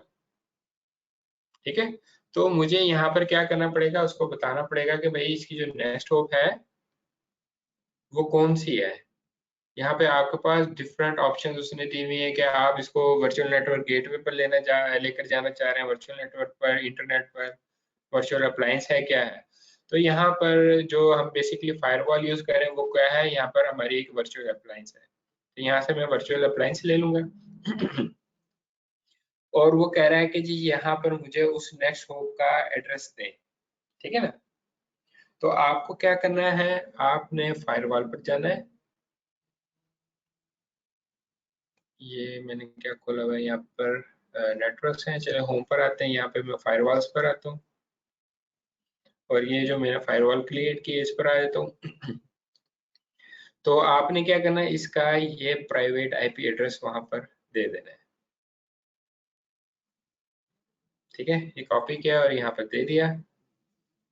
अभी आपकी इसकी सेटिंग कंप्लीट होगी, इसको आप ऐड पे क्लिक करें।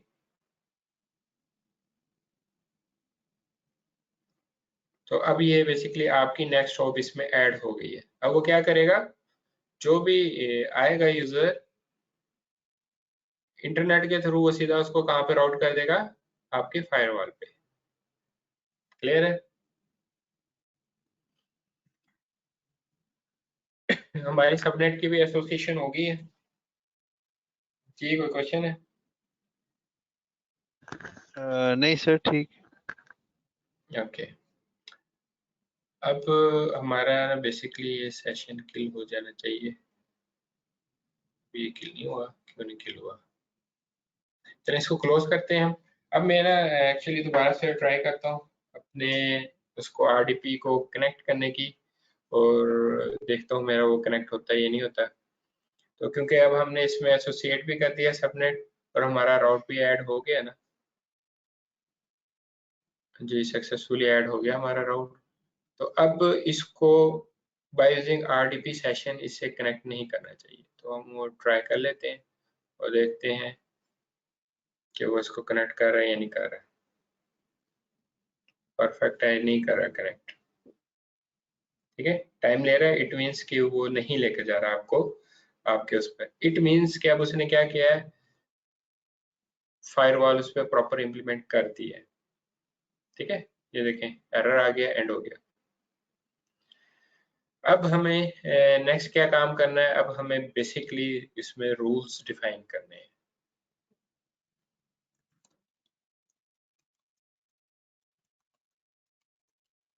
ठीक है, रूल्स डिफाइन करने के लिए हमें क्या करना पड़ेगा, अपने फायरवॉल पे जाना पड़ेगा। ये बेसिकली हम अपने फायरवॉल पर हैं, तो उसमें आपको क्या करना पड़ेगा, यहाँ पर आपके पास है ये बेसिकली आपके पास फायरवॉल पॉलिसी, उसमें आप आएंगे अपनी फायरवॉल पॉलिसी पे जो भी आपने बनाई है, और यहाँ पर वो बेसिकली उसने आपको बताया हुआ है कि ये डिफरेंट आपके पास 3 काइंड ऑफ रूल्स हैं। एक डीनेट रूल है, एक नेटवर्क रूल है और एक एप्लीकेशन रूल है। ठीक है, नेटिंग करनी है तो उसके लिए आप कहाँ आएंगे, डीनेट रूल में आएंगे। अगर मैं कोई भी पोर्ट अलाउ या डिनाई करना चाह रहा हूँ तो उसके लिए मैं इसमें आ जाऊंगा, और यहाँ पर आने के बाद आपने क्लिक करना है यहाँ पर ऐड अ रूल कलेक्शन पर। यहाँ पे कोई नाम दे देना है, माई RDP रूल। ठीक है, और ऑटोमेटिकली उसने डीनेट ले लिया। यहाँ पे वो कह रहा है आप 100 से 65,000 तक दे सकते हैं। लेट्स मैं कहता हूँ 1000, और ऑटोमेटिकली इस पे उसने वो उसका डीनेट कलेक्शन रूल उसने जो डिफॉल्ट उसकी रूल है वो ले लिया है, अप्लाई कर दिया है। उसके बाद यहाँ पे आपने नाम दे देना। लेट्स मैं कहता हूँ ये मेरा है RDP। ठीक हो गया। सोर्स मेरा क्या रहेगा, IP एड्रेस। ठीक है, सोर्स टाइप में मैं क्या दूंगा, IP एड्रेस दूंगा। और उसके बाद आगे आपके पास सोर्स है, आपने यहाँ पर क्या करना है, उसको सोर्स प्रोवाइड करना है। तो यहाँ पर मैं क्या करूंगा, लेट से मैं चाहता हूँ कि सिर्फ और सिर्फ एक ही IP एड्रेस को दूं, तो उसके लिए मैं यहाँ पे अपना चेक कर लेता हूँ, व्हाट इज माई IP। तो मैं बेसिकली क्या करता हूँ, मैं कहता हूँ ये सिर्फ ये एक IP एड्रेस है, इसको ही आपने यहाँ पे अलाउ करवाना, उसके अलावा किसी को नहीं करवाना। तो मैं यहाँ पर अपना वो IP एड्रेस दे दूंगा। प्रोटोकॉल वो आपसे पूछ रहा है तो हम यहाँ से TCP ले लेते हैं। ठीक हो गया। डेस्टिनेशन पोर्ट, ठीक है, डेस्टिनेशन पोर्ट में यहाँ पे आप क्या करेंगे, उसको बताएंगे आप कौन सी पोर्ट पे बेसिकली उसको लेकर आना चाह रहे हैं। लेट्स से मैं कोई भी पोर्ट यहाँ पे, जैसे वो एग्जांपल में मुझे दे रहा है 8080, लेट्स से मैं कहता हूँ 8050 दे दो। ठीक है,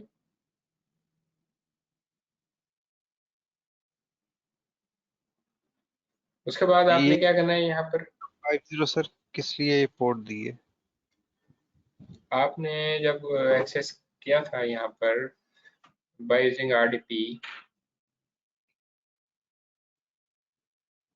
तो ये IP के साथ आगे क्या करता है, बेसिकली उसकी पोर्ट उसके साथ करता है माउंट। ये देख रहे हैं,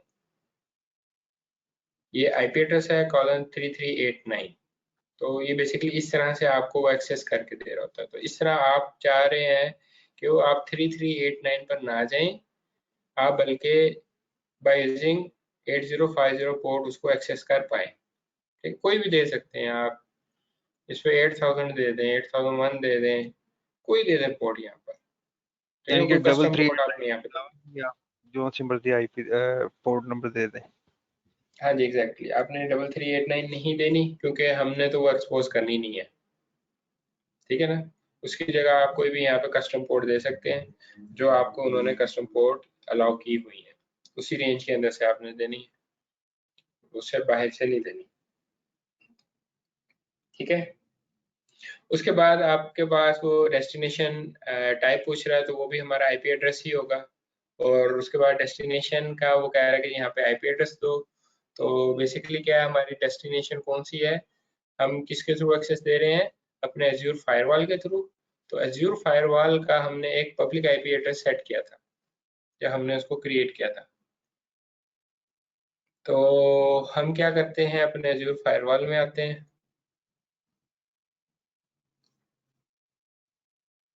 यहाँ पे वो हमें इसका IP एड्रेस देगा। तो ये इसका पब्लिक IP एड्रेस है, हमने इसको नाम दिया था MyPIP का। इस पर क्लिक करेंगे तो यहाँ पे वो आपको इसका पब्लिक IP एड्रेस प्रोवाइड कर देगा। ठीक है, ये आपने कॉपी कर लेना है। कॉपी करने के बाद आपने यहाँ पर आकर डेस्टिनेशन IP में उसको पेस्ट कर देना है। वो अब आगे आपसे क्या कह रहा है कि इधर बताओ ट्रांसलेटेड एड्रेस, कौन से एड्रेस को आपने ट्रांसलेट करना है। ठीक है, तो यहाँ पे अगर हम डायग्राम को देखें, ट्रांसलेट हमने किसको करवाना है, अपने इस वर्चुअल मशीन को ट्रांसलेट करवाना है। इसके आईपी को ट्रांसलेट करवाना है। तो यहाँ पे हम क्या करेंगे, अपनी उस वर्चुअल मशीन का आईपी एड्रेस देंगे। ठीक है, तो उसके लिए हम क्या करते हैं, वापस इधर आते हैं और अपनी वर्चुअल मशीन में आते हैं, माई 11, और इसका मैं क्या करूंगा, यहाँ से प्राइवेट आईपी एड्रेस ले लूंगा।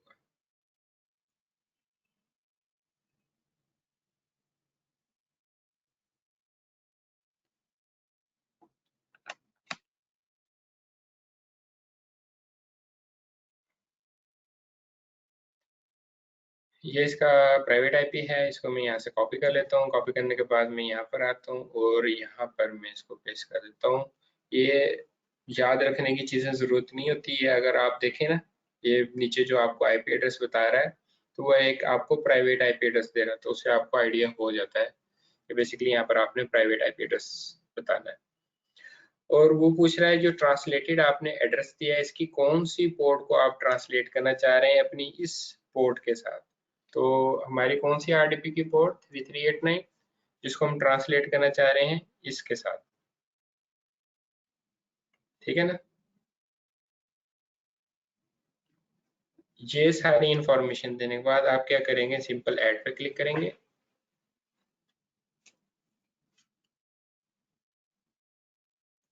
अब बेसिकली यहाँ पर आपका एक डीनेट रूल ऐड हो जाएगा। ये 2 से 3 मिनट ले लेगा यहाँ पे ऐड करने में।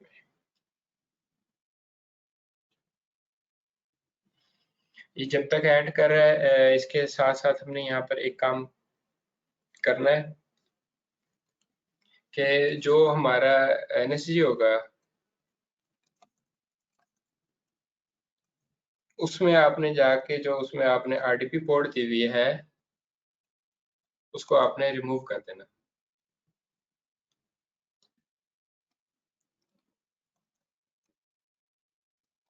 अगर उसको रिमूव नहीं करेंगे तो एनएसजी पे बेसिकली क्या होता है कि सबसे पहले वो उसके एनएसजी पर लेकर जा रहा होता है, तो वो हमेशा आपको है ना उसके एनएसजी पर ही रखेगा, अंदर वीएम में नहीं लेकर जाने देगा। तो आप वहीं पे घूमते रह जाएंगे, उसको वहां पे तो हमने अलाउ किया हुआ ही नहीं है।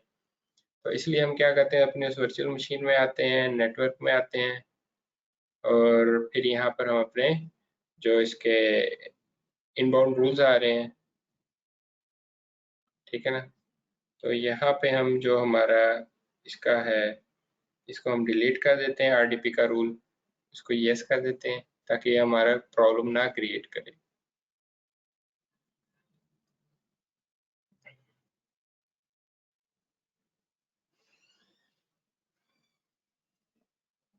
ये हमारा डिलीट हो गया, ठीक है, यहाँ से वो चला गया। अब यहाँ पे हमारे पास नहीं है। फिर हम आगे देखते हैं, अभी ये बेसिकली क्रिएट हो रहा है, तो वेट करते हैं हम इसके क्रिएट होने का।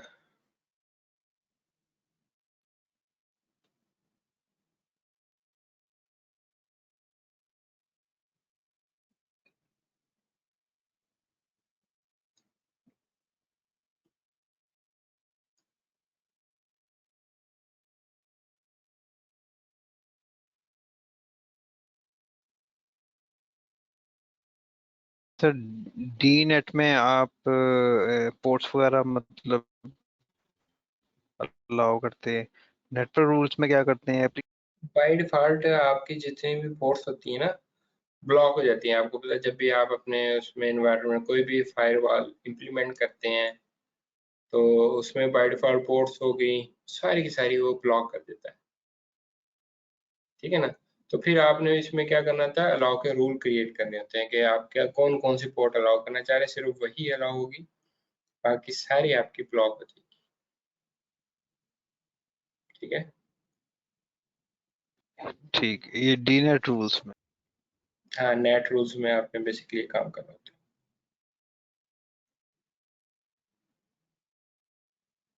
ओके ओके, जब हमारे ये बेसिकली इसने आपको करके दे दिया है, अब हमने क्या करना है, अब हमने उसको आरडीपी करना है अपने उस मशीन को, और करके देखना है कि अब वो हमारा आरडीपी होता है या नहीं होता है। तो उसके लिए अगर हम डायग्राम को देखें तो हमें क्या करना पड़ेगा, RDP करने के लिए अपने Azure फायरवॉल का जो भी पब्लिक IP होगा वो हमें RDP के लिए देना पड़ेगा, ठीक है ना। तो वो हम यहाँ पर RDP के लिए देंगे, वो हमारा कौन सा है, Azure का पब्लिक IP Azure फायरवॉल का, वो है ये वाला, मैं आपको दिखा भी देता हूँ। और उसके बाद आगे आप पोर्ट कौन सी उसको बताएंगे RDP में, वो बाय डिफॉल्ट 3389 को लेता है, तो हमें कॉलन देकर आगे उसको पोर्ट ये वाली बतानी पड़ेगी। तो इन केस अगर मैं यहाँ पर आता हूँ और होम पर आता हूँ, अपने फायरवॉल पे आता हूँ, यहाँ पर मैं आता हूँ और मैं अपने PIP पे आता हूँ, तो यहाँ पर ये देखें ये 52 वाला ये क्या है, मेरा फायरवॉल का पब्लिक IP एड्रेस है। तो मैं इसको यहाँ से लूँगा और यहाँ पे मैं MSTSC करूँगा और इधर मैं क्या करूँगा, उसको पेस्ट करूँगा, कॉलन दूंगा, आगे मैंने पोर्ट कौन सी दी थी 8050, वो मैं पोर्ट दे दूंगा। अब मैं इसको कनेक्ट करूँगा, तो ये देखें कनेक्ट कर रहा है और यहाँ पे मुझे कह रहा है कि आप अपना यूज़र नेम और यहाँ पे पासवर्ड दें जो आपने अपने इस मशीन का सेट किया और मैं वो दे रहा हूँ। तो ये क्या करेगा, मुझे कनेक्ट करके मेरी मशीन पर ले जाएगा, ठीक है। तो अब आपके इंटरनली कोई भी पोर्ट उसमें एक्सपोज नहीं हो रही, जब जो भी एक्सपोज होगी आपकी फायरवॉल की पब्लिक पोर्ट पब्लिक IP आपका एक्सपोज होगा, उसके अलावा आपका कोई भी IP यहाँ पर एक्सपोज नहीं होगा। अब वेरी सिक्योर वे में आप अपनी मशीन को एक्सेस कर पा रहे हैं, ठीक है। अब लेट से ये काम तो हो गया कि आपने अब इसको एक्सेस कर लिया है, अपनी जो भी थी मशीन उसको आप एक्सेस करने में कामयाब हो गए हैं।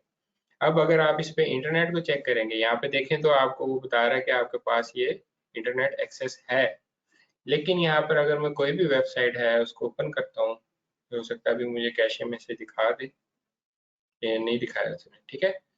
अब कोई भी मैं यहाँ पे वेबसाइट ओपन करना चाहूँ, गूगल को भी अगर मैं ओपन करना चाहूँ तो वो ओपन नहीं हो गई,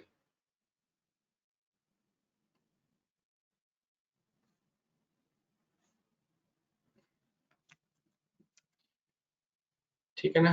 तो इसका क्या मतलब है, अभी यहाँ पे मेरे पास इंटरनेट भी नहीं है। अब मैं जो चाहूँ सिर्फ वो अपने यूजर को यहाँ पर दे सकता हूँ, उसके अलावा सब कुछ उसका ब्लॉक रहेगा, ठीक है ना। उसको मैं लिमिट कर सकता हूँ। उसके लिए अगेन मुझे क्या काम करना पड़ेगा, अपने इसमें फायरवॉल पॉलिसी में आना पड़ेगा। पॉलिसी में आने के बाद आपके पास यहाँ पर एक ऑप्शन वो दे रहा है एप्लीकेशन रूल्स की, इसमें आएंगे और यहाँ पर आप बेसिकली डिफाइन करेंगे कि आप कौन सी वेबसाइट या कौन सा FQDN आप इसमें अलाउ करवाना चाह रहे हैं। तो लेट्स से मैं इसमें आता हूँ और ऐड अ रूल कलेक्शन पे क्लिक करता हूँ। यहाँ पे आने के बाद आप यहाँ पे उसको कोई नाम दे दें, माई इंटरनेट रूल, इस तरह से लेट्स से मैं कोई नाम दे देता हूँ और इसको मैं कहता हूँ लेट्स से 1001 और ग्रुप यहाँ से मैं ले लेता हूँ default application rule collection group और यहाँ पे मैं इसको नाम दे रहा हूँ लेट्स से मैं इसमें MSN दे देता हूँ, MSN source type IP, source में यहाँ पे एस्ट्रिक दे देता हूँ, ठीक है, कि कोई भी IP एड्रेस जो भी बेसिकली उस सबनेट से आएगा तो उसको वो MSN की एक्सेस दे दे, ठीक है। उसके बाद प्रोटोकॉल में आप उसको बता देंगे दोनों HTTP भी और HTTPS भी। उसके बाद TLS को देने की जरूरत नहीं है, TLS क्या होता है,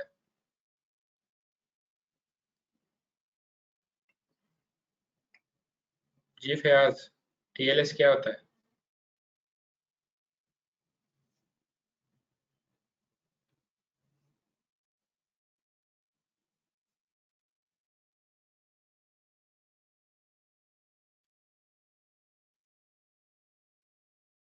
ये आपकी ट्रांसपोर्ट लेयर सिक्योरिटी होती है, जो आप ट्रांसपोर्ट लेयर पे बेसिकली इंप्लीमेंट कर रहे थे उसको हम TLS बोलते हैं यहाँ पर, ठीक है। तो ये इसको देने की जरूरत नहीं, FQDN ही देना चाह रहे हैं हम, यहाँ पे आपको डिफरेंट वो ऑप्शन दे रहा है। तो अब आपने आगे उसको वेबसाइट बता देनी। मैं कहता हूँ asterisk.msn.com, सिर्फ ये वेबसाइट अलाउ करे और कुछ भी ना करे वो। उसके बाद मैं क्या करूँगा, यहाँ पे ऐड पे क्लिक करूँगा,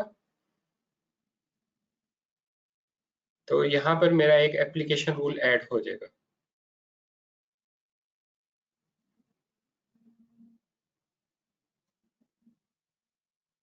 ठीक है, और जो मैंने यहाँ पर बेसिकली एसोसिएट किया हुआ सबनेट, उसमें जितने भी आपकी वर्चुअल मशीन्स होंगी या यूजर्स होंगे, सब पे वो इम्प्लीमेंट हो जाएगा ऑटोमेटिकली।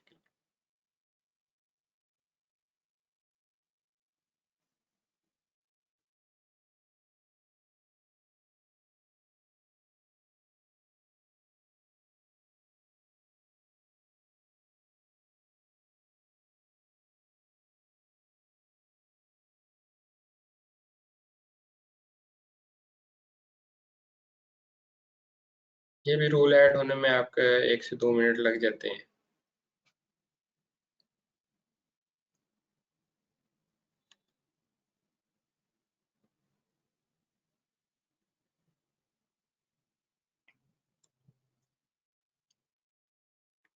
इसका भी है ना, इन्होंने सारा ये चेंज कर दिया है।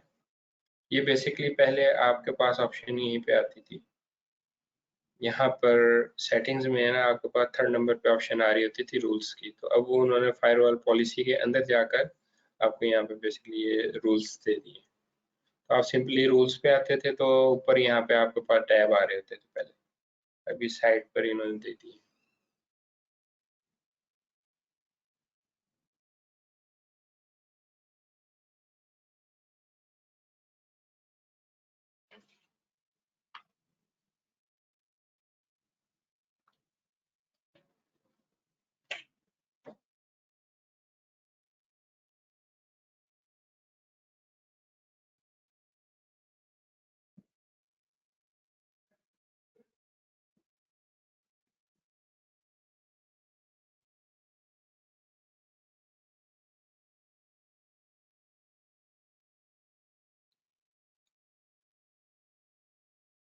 परफेक्ट, ये अब हमारा क्रिएट हो गया रूल।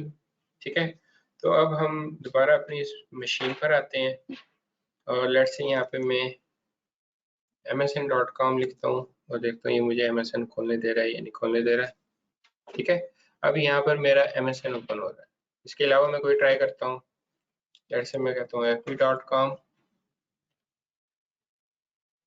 तो ये मुझे सिर्फ और सिर्फ यहाँ पे उसकी एक्सेस दे रहा है। और मैं याहू अगर लिखता हूँ yahoo.com, तो ये भी नहीं मुझे ओपन करने देगा। ठीक है, तो इस तरह से सिर्फ और सिर्फ वो चीज़ जो आप अलाउ करना चाह रहे हैं इसमें, वही सिर्फ अलाउ होगी। इसके अलावा यहाँ पर आपका कुछ भी अलाउ नहीं होगा। ठीक है ना।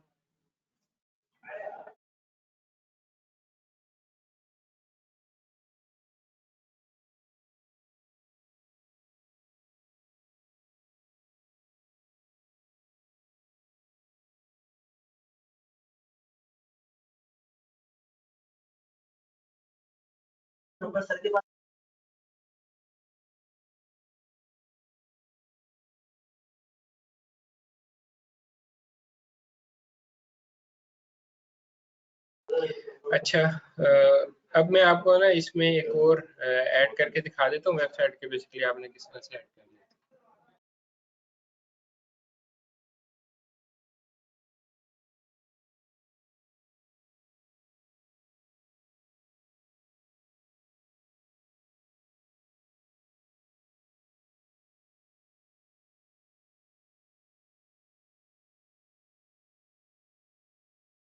इस रूल में आते हैं और यहाँ पे मैं दोबारा से एप्लीकेशन रूल में आ जाता हूँ। और यहाँ पे मैंने बेसिकली क्या किया, यहाँ पर एक रूल क्रिएट किया है। मैं इसी में बेसिकली ऐड करता हूँ एक और वेबसाइट। आप चाहे तो अपना यहाँ पे न्यू ऐड कलेक्शन रूल यहाँ पे क्रिएट कर लें, या आप अपने उस रूल को चूज करें। अगर उसी में आप ऐड करना चाह रहे हैं तो यहाँ पे ऐड रूल का आपके पास बटन है, उस पर क्लिक करेंगे तो आप सिंपली यहाँ से चूज करते जाएं। आपका ये एप्लीकेशन रूल है तो आपने यहाँ से एप्लीकेशन रूल कलेक्शन ग्रुप को चूज करना है। उसके बाद रूल में आना है, यहाँ पे आपने अपना उस रूल का नेम बता देना है। यही हमारे इस रूल का नेम है, इसको आप क्लिक करेंगे, यहाँ पे आप नेम देंगे।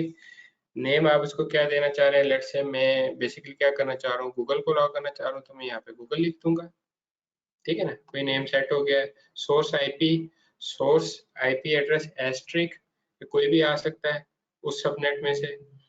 डेस्टिनेशन एफक्यूडीएन, और यहाँ पे मैं asterisk dot Google dot com दे दूंगा, ठीक है। और यहाँ पे प्रोटोकॉल में आपने HTTP और कोमा HTTPS दे देना है, ठीक हो गया, और सेव कर देना है। अब ये क्या करेगा, आपके इस रूल के अंदर एक और वेबसाइट ऐड कर, तो इट डिपेंड्स आपके पास सिनेरियो क्या है, आपको कंपनी ने क्या SOPs दिए हुए हैं जिसकी बेस पे आपने यहाँ पे अपने रूल्स क्रिएट करने हैं। तो इस तरह से आप बेसिकली अपने वो रूल डिफाइन करते हैं।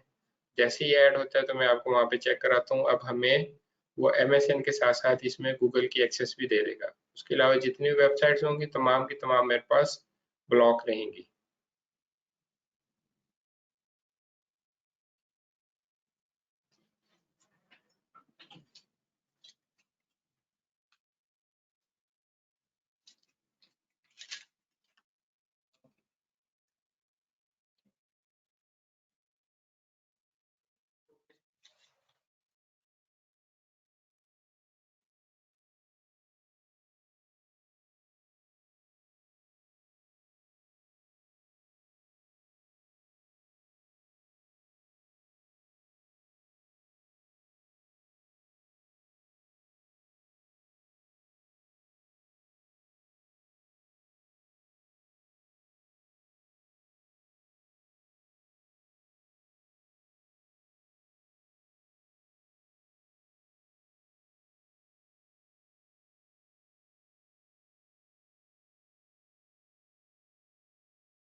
जी, आज कोई समझ आई चीज़ों की?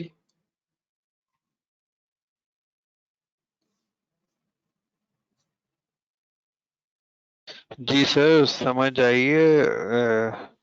काफी लेंथी प्रोसीजर भी है, और बड़ा यानी कि बंदा देखभाल करके ही बंदा रूल छूल लगाया जो भी लगा।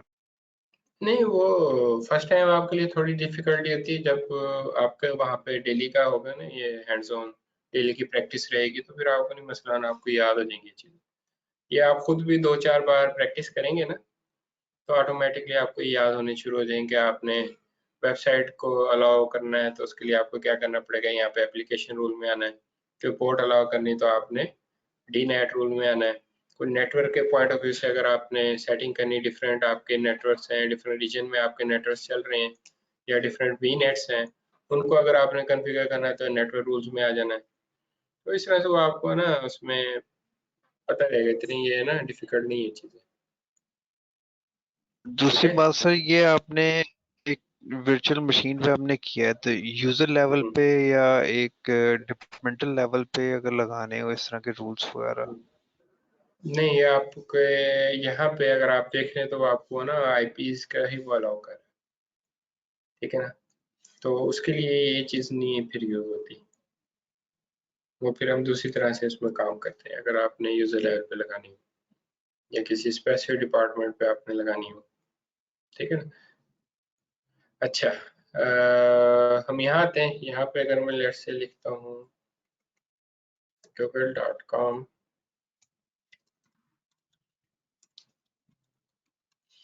अब मैं इसको ओपन करूंगा तो ये देखें मेरा गूगल ओपन हो रहा है, ठीक है। अगेन मैं यहाँ पे अगर याहू ओपन करता हूँ तो याहू ओपन नहीं होगा, फेसबुक ओपन करता हूँ तो फेसबुक ओपन नहीं होगा, लेकिन मैं MSN को ओपन कर लूंगा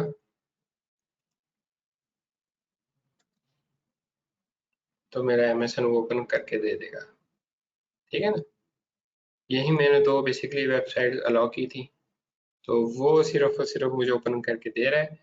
इसके अलावा जितनी वेबसाइट्स हैं मेरी सारी की सारी इस पर ब्लॉक है। क्लियर?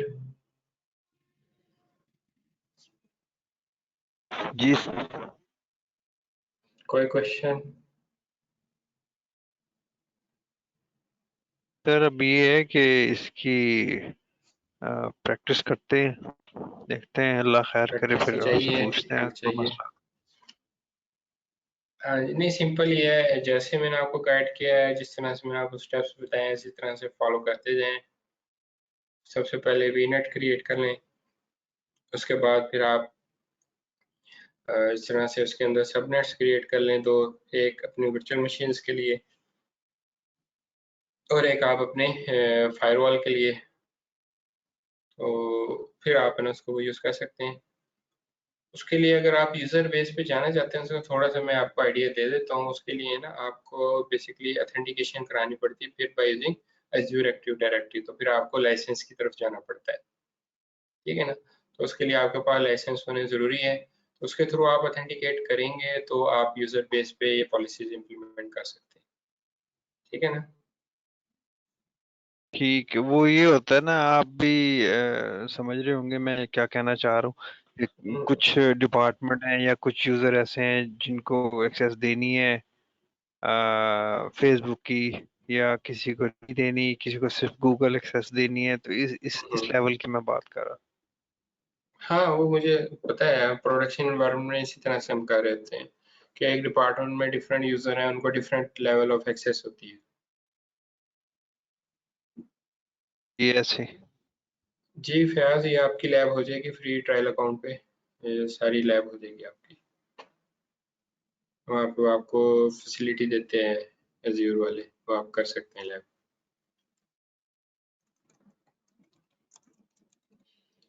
चलें ठीक है, फिर इंशाल्लाह होती है मंडे को मुलाकात। तो उस वक्त तक कोशिश करनी है अपनी तमाम लैब्स अगर आप लोगों की रहती है कंप्लीट कर लें, और आई विल ट्राई कि मैं आप लोगों की ना असाइनमेंट रेडी कर लूँ, असाइनमेंट रेडी करके मैं आप लोगों को शेयर कर दूँ, तो उस पर आप लोग वर्किंग स्टार्ट करें। काफ़ी लेंथी आपकी वो असाइनमेंट होगी, उसमें आपने ईच एंड एवरी स्टेप्स जितने भी हैं सारे स्क्रीनशॉट्स लेने और वो वर्ड के डॉक्यूमेंट में सेव करने हैं, ठीक है। तो सारे सेव सूव करके तो उसके अकॉर्डिंग जैसे जो भी वहाँ पे सारे स्टेप्स आपको बताए जाएंगे उनको फॉलो करते हुए पूरे यूज़ केस को वो सारे अपने असाइनमेंट बनानी शुरू करनी है। उसमें आपकी मैक्सिमम इसमें जितनी भी सर्विसेज यूज़ हो रही हैं वो सारी इन्वॉल्व होंगी, ठीक है। तो इसलिए अपनी है ना प्रैक्टिस रखें, प्रैक्टिस नहीं छोड़नी। ओके सर, डन है सर, इंशाल्लाह। फयाज, आपके उसमें जितनी देर आप यूज़ करेंगे ना रिसोर्स उतने कॉस्ट आती है। तो नॉर्मली हम यहाँ पर अगर लैब्स करवा रहे थे अपने पे एज यू गो अकाउंट पर, तो अगर हमारी नॉर्मली 2 से 3 डिफरेंट क्लासेस चल रही होती है मंथली, तो टोटल मंथ में बस ये होता है कि हम लैब करते हैं और यहाँ से हम रिमूव कर देते हैं सारे रिसोर्स, उसको फिर यहाँ पे पड़े नहीं रहने देते। तो हार्डली $8 से $10 आपके पूरे मंथ में कंज्यूम हो रहे होते हैं अगर आप मल्टीपल लैब्स उसमें क्रिएट करें अपनी, ठीक है।